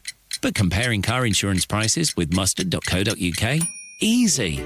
See what you could save in just a few minutes. Click mustard.co.uk. Authorised and regulated by the Financial Conduct Authority. See website for details. After the action, it's your reaction. 0141 951 1025. Clyde One Super Scoreboard's open line. Yes, give us a call right now, whether you're reflecting on today's action or looking ahead to this evening's game, or of course the three big ones tomorrow. We are here for you, so get in touch. Let's go to our final game of this afternoon, though. It's finished between Livingston and Falkirk. Roger Hannah. Yeah, it's finally finished, Gordon. Livingston 3, Falkirk 1. A deserved victory for Davy Martindale's side. 8 games without defeat against the Bairns now, and they look well set for a season back in the top flight. They were under pressure in the early stages. Dylan Tay with a header, Ross McKeever with another header at the back post, but they managed to survive that early onslaught, and they took the lead in 18 minutes with a fine goal. Lewis Smith feeding Robbie Muirhead in the right side of the box. His cutback rolled into the path of Scott Pittman for his second goal in 2 games back in the Premiership. Falkirk substitute Alfredo Aguiman tested keeper Jerome Priya from distance in 42 minutes, but in added time at the end of the first half, Livy doubled their advantage, and an even better goal this time, started by goalkeeper Priya. He knocked a pass out to Adam Montgomery wide on the left. He surged into Bairns territory. The ball got moved across to the right to Smith, who cut in on his left foot and sent a spectacular shot high past Bairns goalkeeper Scott Bain. On the restart, Robin Muirhead clipped the bar from distance and then missed an even better chance to put the game beyond Falkirk from the penalty spot. Andy Winter had broken down the left hand side. His ball into the box struck Liam Henderson. It went initially for a corner, but the VAR official Duncan Nicholson sent referee Chris Graham to the monitor. He decided it was a handball. He decided it was a Livy penalty, but Muirhead denied by goalkeeper Bain a fine diving save down to his left. It was in penalty controversy at the other end. Keelan Adams tripped in the Livy box. Referee Graham initially gave a penalty. After a VAR check, it was then decided it was a free kick in the edge of the box, but Livy didn't get away with it. Calvin Miller's delivery into the box knocked home by Ross McKeever for 2-1. At that stage, Falkirk sent on Scott Arfield in a desperate bid to get a point, but they never tasted prayer and they were punished 2 minutes from the end of normal time when Livingston substitute Jeremy Bakila, a 36-year-old Congo international, scored his first goal for the club. Fellow substitute Christian Montano knocked it down the line. Bakila beat Lewis Nielsen to the ball, ran in and fired past Bain. A deserved win, a big win in the new pitch for Livy. Livingston 3, Falkirk 1. Good win for Livingston in another game against Davy Martindale that John McGlynn won't be happy with. No, clearly there's a problem there. He has Falkirk's number, but the bigger picture is that Falkirk are going to have to address the higher level at which they now play. And you know, the greatest respect to Brian Graham and Scott Arfield, they have to be used sparingly. The first 2 matches have proved that. So Falkirk have to look at bringing in additional personnel before the end of this window, I would suggest. Yeah, but you've got to flip it and talk about Livingston as well. They were 2-0 down at Kilmarnock last week. They then turn that around. I know the sending off plays a big part in that for Kilmarnock, but they turn it around. They get the draw out of that game, and then today I think it's a big game for Livingston, because certainly at home they'll be looking to have a really good home record this season, and that'll stand them in good stead to be in a good position in the league. So I think they've signed decent players during the summer. I think they'll be a tough team to beat, certainly at Livingston, and it's a brilliant result for them. Yeah, it's a great start for Livingston. You've got to say 4 points out of 6. You'll take that all day long. I've said from day one, I think Falkirk, they've been absolutely brilliant from League One to the Championship. The football they play, everything about them, love it. But I think this step is maybe just a step too far. I know it's early, but I agree with you. I think they've got to get players in the building. Come on, get the calls in right now, please. 0141 951 1025. If you have something to get off your chest from the 3 o'clock games, let's do it. Motherwell fans, St Mirren fans, Partick, Thistle, Morton, Livy, Falkirk, whoever else was involved, get in touch. What about this evening? Rangers fans, it's an unchanged team. Are you on board with that? Did you think Russell Martin would shuffle the pack? Let us know. And is there any way that you don't beat Dundee at home? Hugh's got you down for a 4-0 win. He usually gets things wrong, but I don't know if we'll get too many disagreeing with him on these phone lines. Tomorrow, Celtic fans, how are you feeling about a trip to Aberdeen on the back of yet another week that's been dominated by talk about transfers or lack of? Give us your thoughts, please. 0141 951 1025. Let's go back to Ibrox and remind us of what lies in wait with Andrew Maclean. Yeah, just watching the teams warm up at the moment. The Dundee team are over on the far side, just in front of where their travelling fans will be. The Rangers goalkeepers are out at the moment as they just wait for the rest of the players to come out and take to the pitch. There was a lot of talk in the lead up to this game about Lyle Cameron, some comments that he'd made in a couple of interviews about Dundee, his old club. He talked about how he now kind of feels as if he's a full-time footballer now. Dundee fans didn't take that too well. They thought it was offensive towards their club. He has actually been asked about that in a pre-match interview today, and he has apologised. He said that he didn't intend it to be taken that way and didn't mean any disrespect, so he has apologised to Dundee fans. We'll see if that changes any potential reaction he would have got from his old supporters. But he will be looking forward to this game because it was a good performance from him and Rangers, wasn't it, during the week against Victoria Pilsen after that disaster that was the Motherwell game last weekend. It is unchanged, as you mentioned there, Gordon. I'll go through that team again. Jack Butland in goal for Rangers. The back four: Max Aarons, Nasser Jigga, John Suter and Jeff Day. Mohamed Diamande, Joe Rothwell and Lyle Cameron across the middle. Oliver Antman and JD Gassama either side of Cyril Dessers. The substitutes: Kelly, Tavernier, Cortez, Barron, Dowell, Fernandez, Raskin, Curtis and Danilo. 2 changes for Stephen Presley's Dundee from that 2-1 defeat to Hibs last time out. They lost 2 of their 4 Premier Sports Cup group stage matches. They won the latter 2 of those, and I thought looked not too bad against Hibs last week. There's obviously been a lot of talk about Stephen Presley. A lot of Dundee fans not too happy with his appointment. He'll really be hoping that his side can put in a big performance today and can maybe try and turn the tide on the opinions that a few Dundee fans have at the early stages of his Dundee career. Their team is John McCracken in goal. The back 3: Ryan Astley, Clark Robertson and Luke Graham. Dre Wright is the right wing back and Imari Samuels the left wing back. The 3 in midfield: Paul Digby, Callum Jones and Finn Robertson. Joe Wesley comes in for his debut after signing from Burnley during the week. He partners Ashley Hay up top. The substitutes: Carson, Ingram, Cometio, Donnelly, Aqua, Yogan, Galabov, Allen and Crombie. Well, there we go. Looking forward to that one. Rangers fans, give us your thoughts, whether you're surprised or not that the same team's been kept. Is that what you would have done? Is it all about building this continuity, trying to fine-tune this team before it goes back into European competition? Strangely enough, you now wonder if the away Pilsen game is the one that he could maybe just change 1 or 2. You're not talking about playing a reserve team, but 3-0 up. Yeah. You wonder if that's the way it could be shuffled. It could very well be the case, but first and foremost in Russell Martin's mind will be getting Victoria Pilsen out of the way. It would be a monumental blow if Rangers blew a 3-goal aggregate lead, but they won't. But you want to take yourself into the away match feeling good, and I repeat, and I'm here to be shot down 365 days a year. This is a gimme for Rangers. It's a Dundee side who will toil, and they are playing Rangers off the back of that great performance against Victoria Pools in midweek, and with Gassama and with Ant-Man and all of the other things that are going well for Rangers. Dessers, everything for Rangers on Tuesday was just spot on until they took their foot off the pedal towards the end of the game. I think today they want to impress the big crowd. I think for the new season we should install a new rule. If you're going to describe a fixture between two teams in the same division as a gimme, if Rangers don't win by at least two, you're then banned from a prediction the following week. Please yourself. That seem fair? Yeah. Go for a chug. I'm with you on the day, Chug. That's the thing. I am an entertainment on my own. Yeah, that's it. So it's like an insurance policy. It's like an extra game we can add into the mix.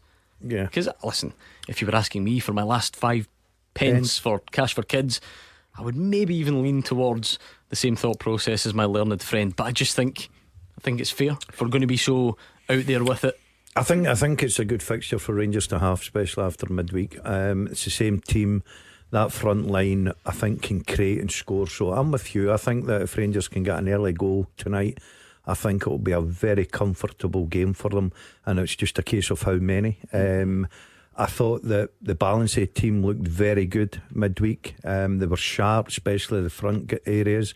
Young Lyle Cameron gives them great energy in the middle of the park. So I'm expecting Rangers to win it comfortably as well. We're on the phones, 01419511025. No changes for Rangers. Jeff is a Rangers fan. Is that good news for you? Is that what you would have done with that team? Just keep it as it is? Yes and no. I mean, God forbid if we were to get any injuries. I hope not. But Dundee are there for the taking. I'm glad that he's not changed it, because we need to keep continuity in the team. And if he keeps changing it every game, the players are not going to get used to each other. I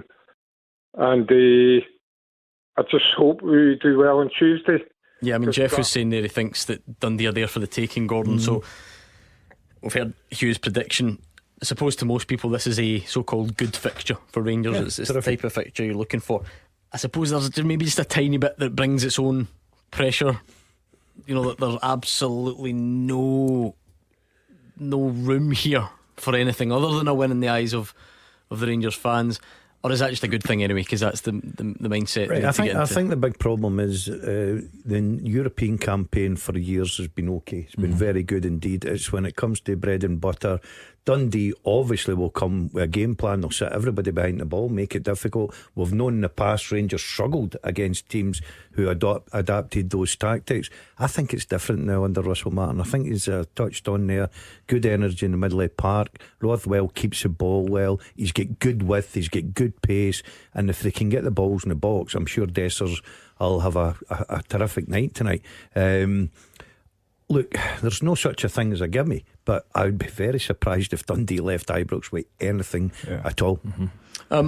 Jeff, what was it that excited you so much about the other night that you would like to see taken into today? Well, the Finnish player was just unbelievable. And Gordon's favourite player, I thought, played very well. He might have scored 2 goals, but he set up for the first one. And when he was taking a penalty, I thought, oh no, this is going to be an easy chance. And he misses the easy chances. But I thought Dessers played very well. And I hope that we can get another season out of him. Because when he got interviewed after the game, he seemed to be happy. I think he still wants to be at Ibrox. I know, and considering all we've said about him, he misses easy goals. Let's go to hard goals. But let's hope that this season he can score all the goals. Yeah, I think there's no doubt, Cammy, that even in the space of a couple of weeks, so Danilo scored a couple in pre-season. Cyril Dessers had a bit of an injury concern. He came off at half-time against Middlesbrough and so on. But already it's pretty clear who the number one is. So if it's not going to be Cyril Dessers, you need to then sort of sell him and bring someone else in. Yeah, and that's the gamble, especially late, such a late period in the window at the moment, that are you going to bring in a player that can guarantee you 25 goals? I think Dessers does with the players that he's got around him now. I think that's almost a guarantee, because we know he's done it in the past seasons. His goal return's been really, really good. So certainly he's my number 9 for Rangers and number 1 striker. So yeah, and I think the guys out wide are so exciting. Ant-Man looked brilliant for such a short period to be able to have to quickly turn it around and join that team and get instructions at half time exactly how he wants to play. For him to take that on and play the way he did, I thought was phenomenal. So yeah, listen, Rangers are in a good position at the moment.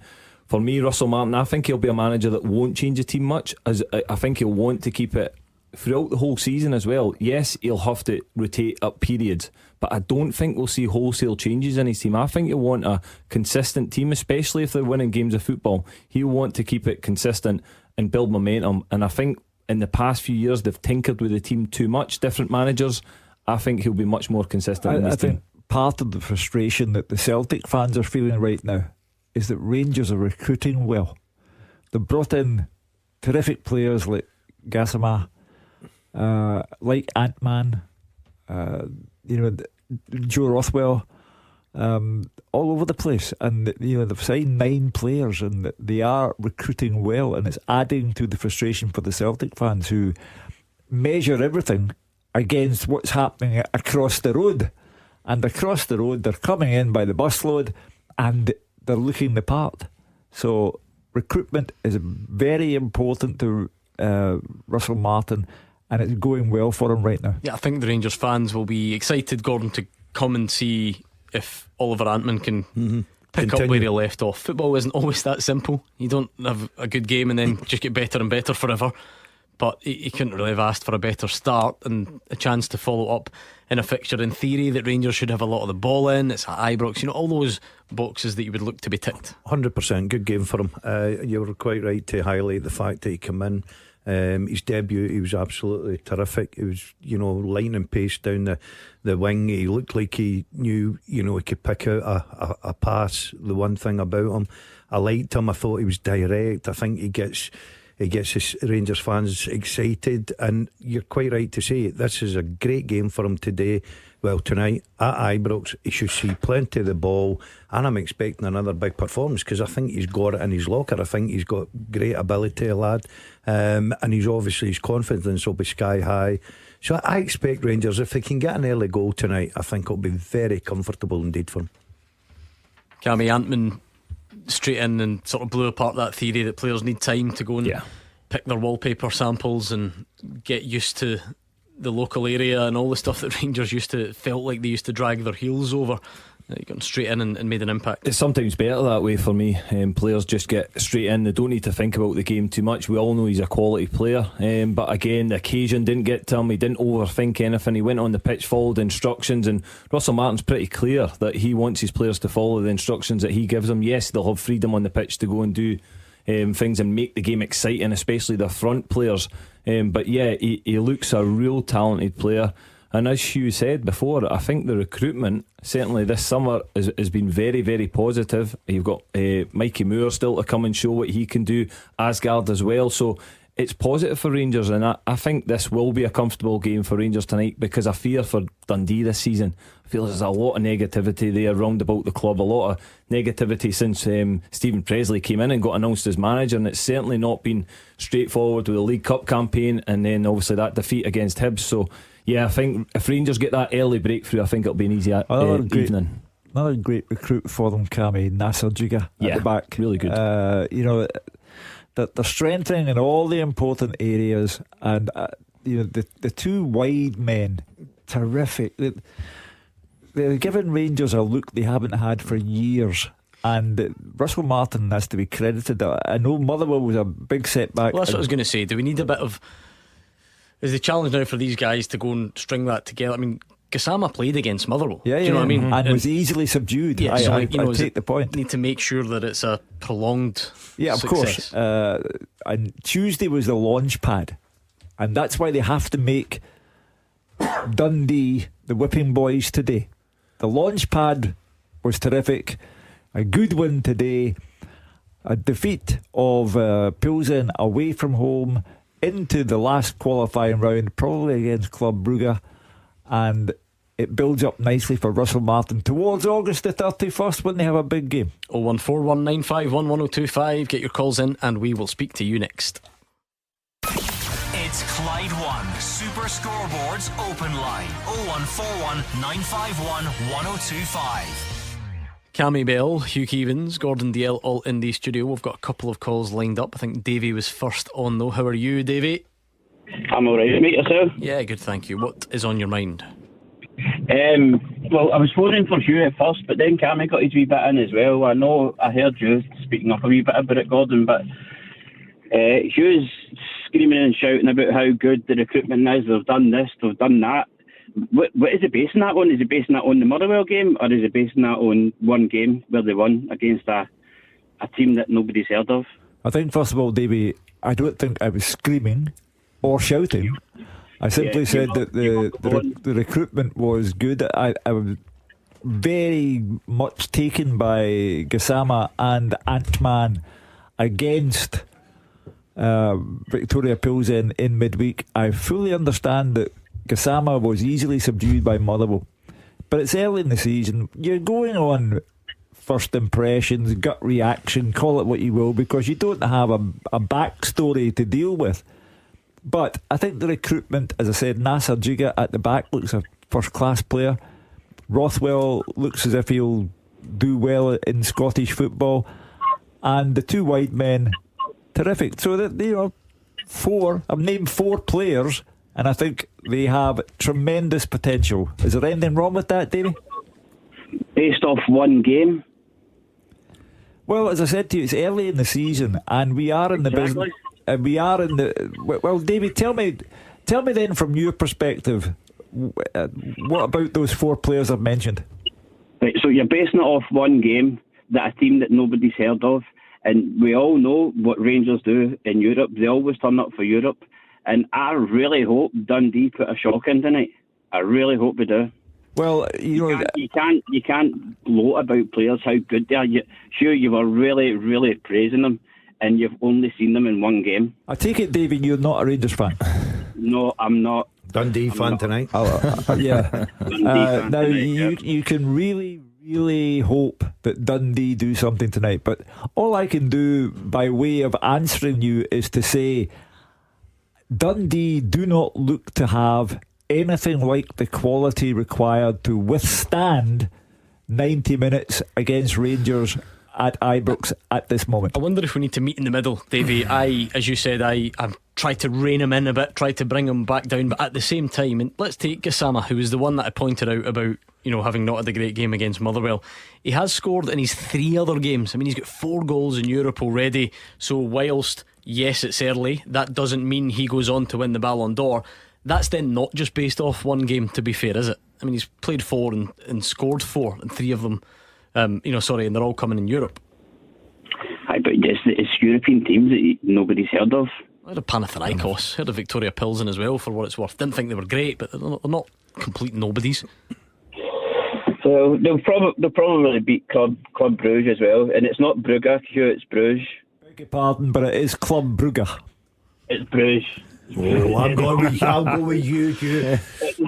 A journalist for all those years. Davey, did you wake up this morning and think, I'm going to get him in every not point? At all. You just annoyed him in the last 5 minutes. I was just honestly, I was driving to the dump to dump some stuff off, and I heard the way you were talking. I'm like, one game, and he's saying all this about but you are contradicting. You are contradicting my point on the basis of one game against Motherwell. Right, but Motherwell, look at St Mirren. You said the same stuff about St Mirren. They wouldn't stand off 90 minutes for Celtic, and they did. They played amazing against us.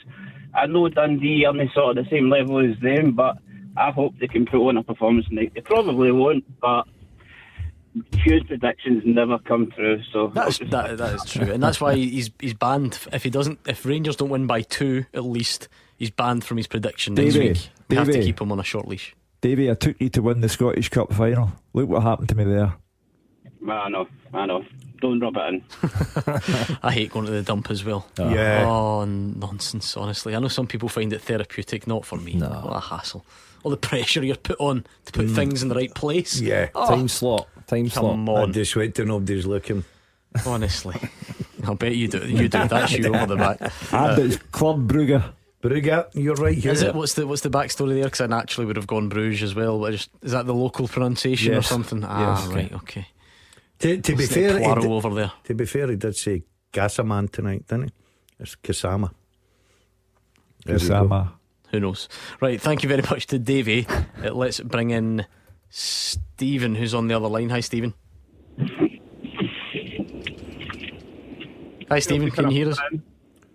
Yeah, can you hear me? Yes, okay? sorry, got you now. Carry on. It was just to say I felt compelled to kind of phone in after being at the Motherwell St Mirren game today. Despite the kind of 0-0 result, I've got to say this is the most positive I've felt being a Motherwell fan for a number of years, and that's for a few reasons. One, the style of play that we've adopted since Askew's come in, I think it's really, really good. It's proper football. And on top of that, the three midfielders we've got in the middle of the park, Fadinger, Watt and Slattery, I honestly don't think I'm exaggerating to say that those three midfielders in the central midfield, if we can keep them fit, we're going to do really good things this season. Today's result, today's match, we absolutely dominated from start to finish. And if we can just get it clicking at the top end of the pitch, I think we're going to do really well. And it's not even as if we're not creating chances. The pass is available. We're just that decision making at the last moment just isn't quite clicking.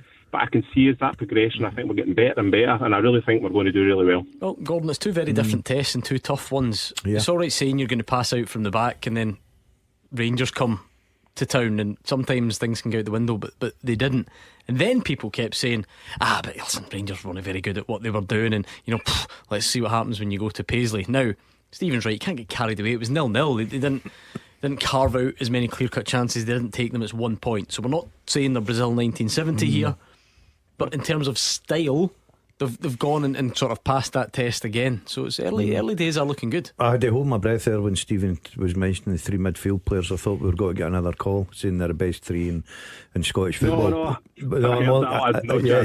Thanks, Stephen. No, I agree with Stephen. I think there's good signs there. You're looking at a team just now that it's not 100% in the fact that you two full-backs are playing centre-back today against a physical St Mirren. You know what the way St Mirren like to play? They like to go forward early. They're big. They're a handful, especially at home. I like the way Motherwell's adapted this, playing out from the back. The goalkeeper plays very high up the pitch. He's got to be careful. I think it was the first game of the season. He got chipped and he was that far up the pitch. But the signs are good so far. I like the look at it. I think there's good energy. I think that he plays the right way. He's trying to play football. It's not just a lump up the pitch. I think he's got a decent enough squad there as well. So I totally agree with Steve. The signs so far for Motherwell are very good. But let's not get carried away. It's a long season ahead. Yeah, I think one or two additions. I'm pretty sure Stephen will agree. Certainly at the back, you look a little bit light centre back. We spoke about the injuries that are happening. Hopefully, they calm down as well, and you can get a fully fit squad. But again, this is an evolving Motherwell team. We speak about Rangers last week. Everyone was talking about them. That it's going to take time to adapt to this new style and philosophy. Motherwell have got the exact same. They've got a manager who's came in that are demanding this style of play and wanting to play out the back. They're only going to get better as this season progresses. I think it's been a really positive start for them, and as the season progresses, I think they'll get better at the style of football they want. It's just that little, Stephen mentioned it, the little jigsaw at the top of the pitch that they need to get right, whether they can bring another striker in, or it's just that working on that final pass to unlock defences and get them opportunities and put them in the back of the net. Stephen is like the rest of us.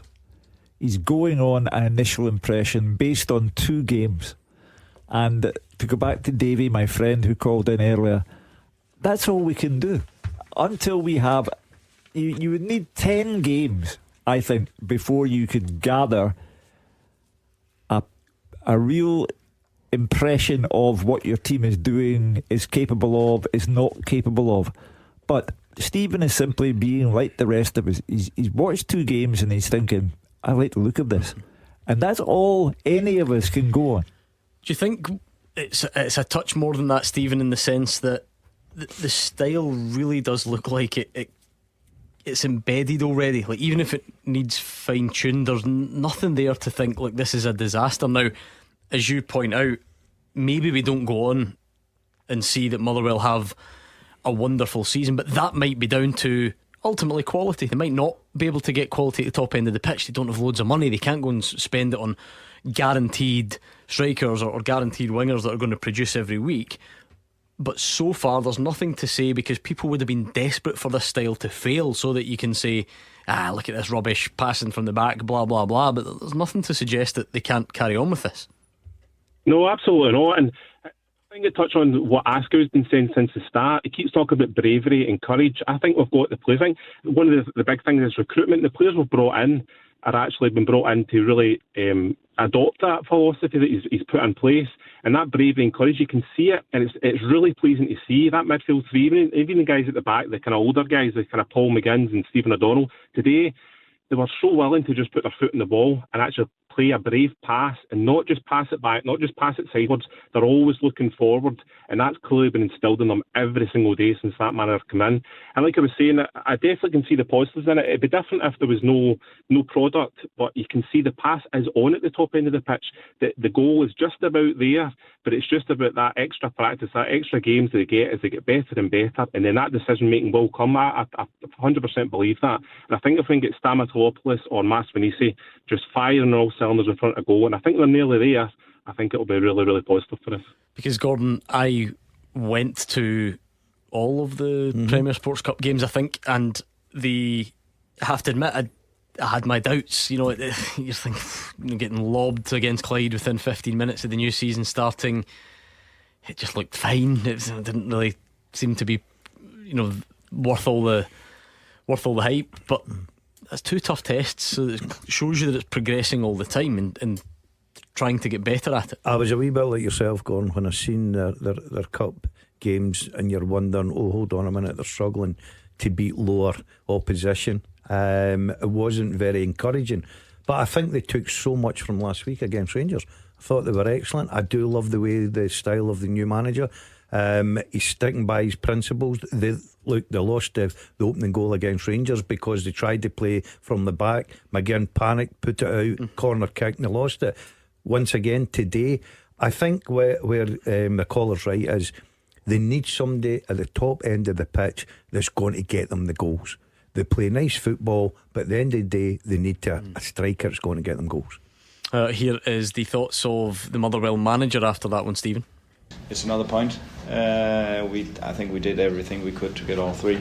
We knew we needed a very, very solid defensive performance where we had to fight and cancel their direct play. I think we did that excellent. I think the two guys at the back plus the players around them when the second ball dropped were fantastic, and then the composure to play out when they tried to move forward a little bit was really, really good throughout the entire game. And then we had our moments. They also had a few, especially on their set pieces when they brought them some balls in the box, and we knew that was going to be where we had to really be solid. And with a little bit more quality, and we could have taken the 3 points, but having a clean sheet here and is okay, and then we'll go for 3 points next time. So Stephen, you look at those first two fixtures, it's given you just a small taste of what's to come. Are you confident that will click automatically in time? Or do you think that new recruits need to be brought in to sharpen you up at that end of the pitch? I think today was a good kind of highlight, the fact that Johnny Katrumbis went off injured, and the fact that we've got a kind of makeshift defence. We definitely would help with a couple of additional players in to kind of help things. But I do actually have faith in Stamatopoulos. I've seen him right through pre-season, and I think just slowly but surely he's getting better and better, because I think there's a player in there. And I think he might be very well the one to help it click at the top of the pitch. But in saying that, you've got Masvanisi, who, he's no stranger to in front of goal and putting the ball in the back of the net. I also think Askew's quite determined, and you can every time he's interviewed, he's always talked about the style of play. I don't think he'll ever change that. I think that's entrenched in him, that he believes in that wholeheartedly, and I think you need that to play that style of football and make it work. But I'm totally positive moving forward, and I think a couple of additions in which Askew's talked about during press conferences, which hopefully will happen. Yeah, I've got nothing but positivity, and I've got to say, my fellow Well fans that I sit at for part with as well, and then a few of them today, they were all saying the same thing. Yeah, we've drew 0-0, but we honestly, it's not exaggerating, we utterly dominated the match today, and I can't remember the last time we did that at St Park against quite a physical team, let's be honest.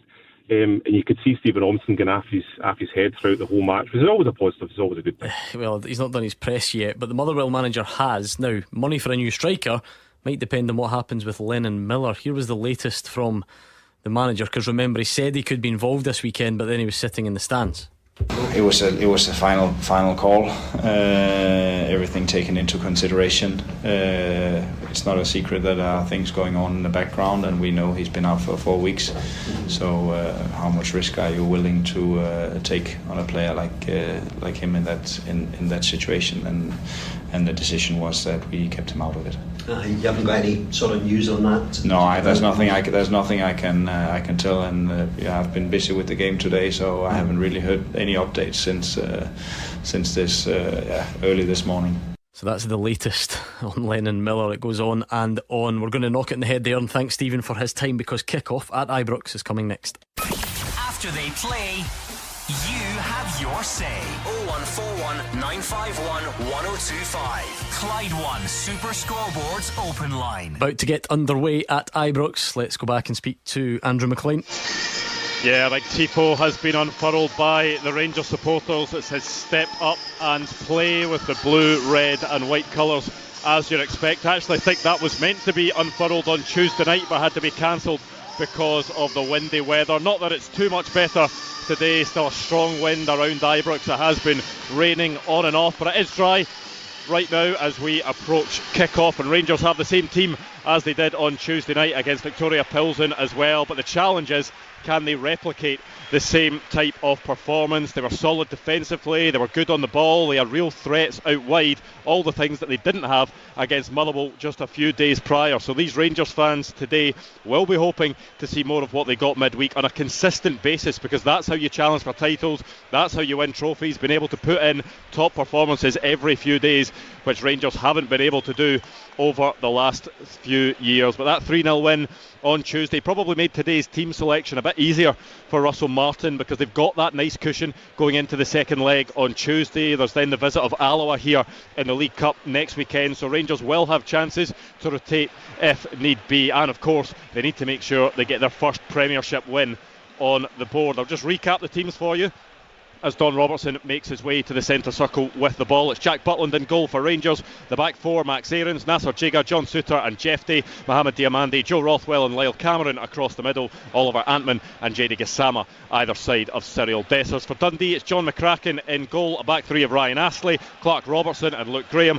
Dre Wright and Amari Samuels are the wing-backs. Paul Digby, Callum Jones and Finn Robertson the central midfielders, with Joe Wesley and Ashley Hay leading the line. As I mentioned there, the referee is Don Robertson, the VAR is Matthew McDermott, and we are ready to go at Ibrox for Rangers against Dundee.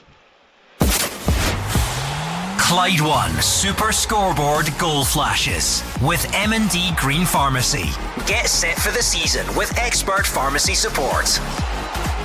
Go on then, Hugh Keevins. This is one of your biggest predictions ever, because I've started to impose restrictions. Sanctions is the word I'm looking for. You called this a gimme. If Rangers don't win by at least 2, you're banned from next week's prediction. What are you going for? 4-0 Rangers. Cammy? 3-0 Rangers. I'll go 3-0 Rangers. Same as Cammy Bell. We will see. We are underway in the pouring rain in Glasgow. Only the 9th of August, but summer starting to feel like a bit of a distant memory. It's chucking it down there at Ibrox. You like it, what do you always call it? Striker's pitch. Yeah. Cammy Bell disagreed with you. He thought the wind was worse. Yeah, see, as a striker, you're waiting for that ball to zip off. I'm sure. Goalkeeper spills it, tap in, headlines. Well, it'll be interesting though, Cammy, because I'm not sure, purely because firstly we don't quite know what to expect from Dundee. And secondly, they've not been brilliant so far. So it's maybe not the best example of this, but it maybe is still going to be a good test for Rangers in the sense that this is bread and butter for Russell Martin. Saturday afternoon, teams will probably come to Ibrox. They'll probably sit back. They'll probably just try and frustrate you and try and hang on in there.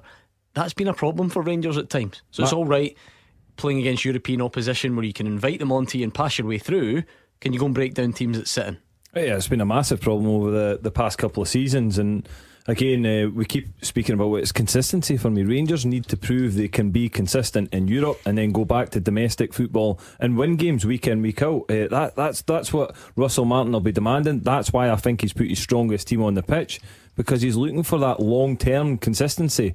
They can't just do it whenever they fancy it. They've got to do it week in, week out. This is a big game for Rangers, and as you say, it's probably a nice test for them, because I think Dundee will sit in. Yes, they'll have a break and a strategy to get forward and try and make opportunities, but they'll be there to frustrate Rangers as well for long periods.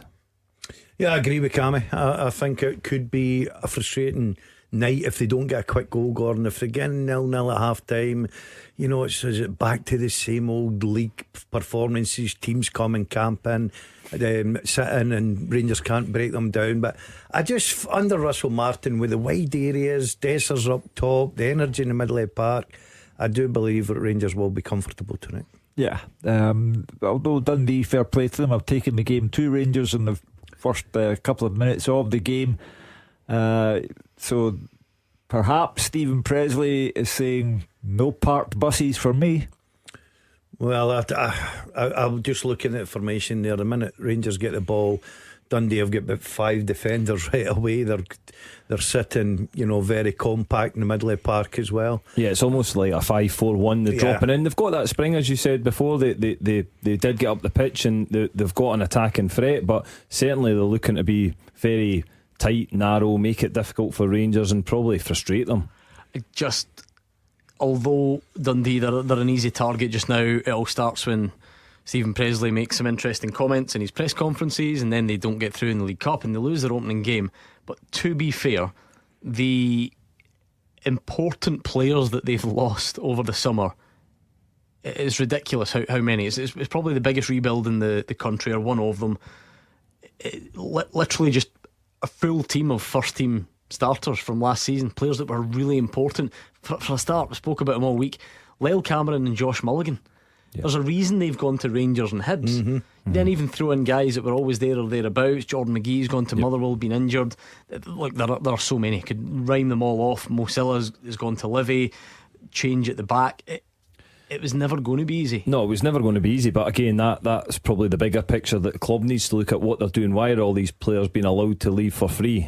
If they're doing well for their club, then they should be signed up on longer term contracts. So yeah, it's been difficult for Stephen Presley since he came in. I don't think he handled that first press conference very well, putting negativity into the Dundee fans' head when it's already there. I think you just spin them that you're going to do your best for the club, you're going to bring in new players and have this new style of football, whatever he needs to tell them, but to get them on his side. And certainly that League Cup campaign was really difficult for him. But listen, they've got an opportunity tonight. Nobody will be expecting Dundee to go to Ibrox and take anything away from the game, so it's a little bit of a free hit tonight for them. Yeah, as long as, even if you were to come away, Gordon, and make it sort of respectable. I know it's setting the bar pretty low, but to come away with some positivity even from the performance would probably do them the world of good. Yeah, that's what they need. They need a performance. Obviously, it'd be very surprising if they come away with any points, first and foremost, but they need a performance. You know, Stephen Presley's in there. He'll probably have set them up very defensively. He'll be looking for them to be hard to break down, and you can take positives off of that, especially you're at Ibrox, especially your underdogs. So it is a big night for them to try and get something going with their league campaign. Early stages, Hugh, it's nothing really doing. It's not exactly been an onslaught. Dundee are doing absolutely fine, but it's only 6 minutes. If we're talking about snap judgments at the start of a season, these are snap judgments at the start of a game. Yeah, both teams have started cautiously, which is to be expected, but we'll see how it develops. You know, the imperatives for Dundee: get out of there with your dignity intact. Whether that means losing narrowly, whether that means getting a draw against all odds, whatever. For Rangers, it is to build upon the result and performance against Victoria Pilsen. Yeah, I mean, Gordon, like I say, it's only 6 minutes. What can we do other than just assess? But Dundee's game plan, you can see it. You know, it's structured enough. Obviously, never going to press Rangers really high up the pitch, but also not too far back yet. Letting Rangers cross the halfway line, then engaging. I guess the challenge for Russell Martin then is actually you be the one that forces them back. You know, you don't let them dictate where that starts. Yes, and it's important for Dundee when they do get the ball, they've got to try and keep it. Don't give it away like they've just done there, and that allows Rangers to hit you in the counter attack before you're organised. But they seem to have this game plan. The minute they lose the ball, they're getting into that shape, that defensive shape, to say to Rangers, we're going to make it very difficult for them. That's where it's important that Rangers, when the transition happens, they had the opportunity there to play passes forward nice and quick when Dundee are expansive and they're out of position, that they make sure them passes go forward. But again, Rangers misplaced pass, it didn't go into the right player. I think it got cut out. But yeah, it's going to be a game where I feel as if Rangers are going to have to move the ball fast to break this down. In our narrow, claustrophobic world here in the west of Scotland, and in our new 7 days a week world on Super Scoreboard, if Rangers win tonight, they have 4 points. Celtic have 3, and Celtic play 12:30 tomorrow against Aberdeen, and the transfer market has dried up for Celtic. The fans are not happy. Brendan Rodgers says he has no idea what's happening. So big game for Celtic tomorrow, and callers 4 o'clock until 7 o'clock will reflect on that. Yeah, looking forward to that one, Gordon. Cracker. Everybody obviously knows what happened in the cup final, but then Celtic had a whole host of other successes against Aberdeen last season. You then throw into the mix as Hugh is all across. Maybe Celtic aren't the best version of themselves just now in terms of personnel.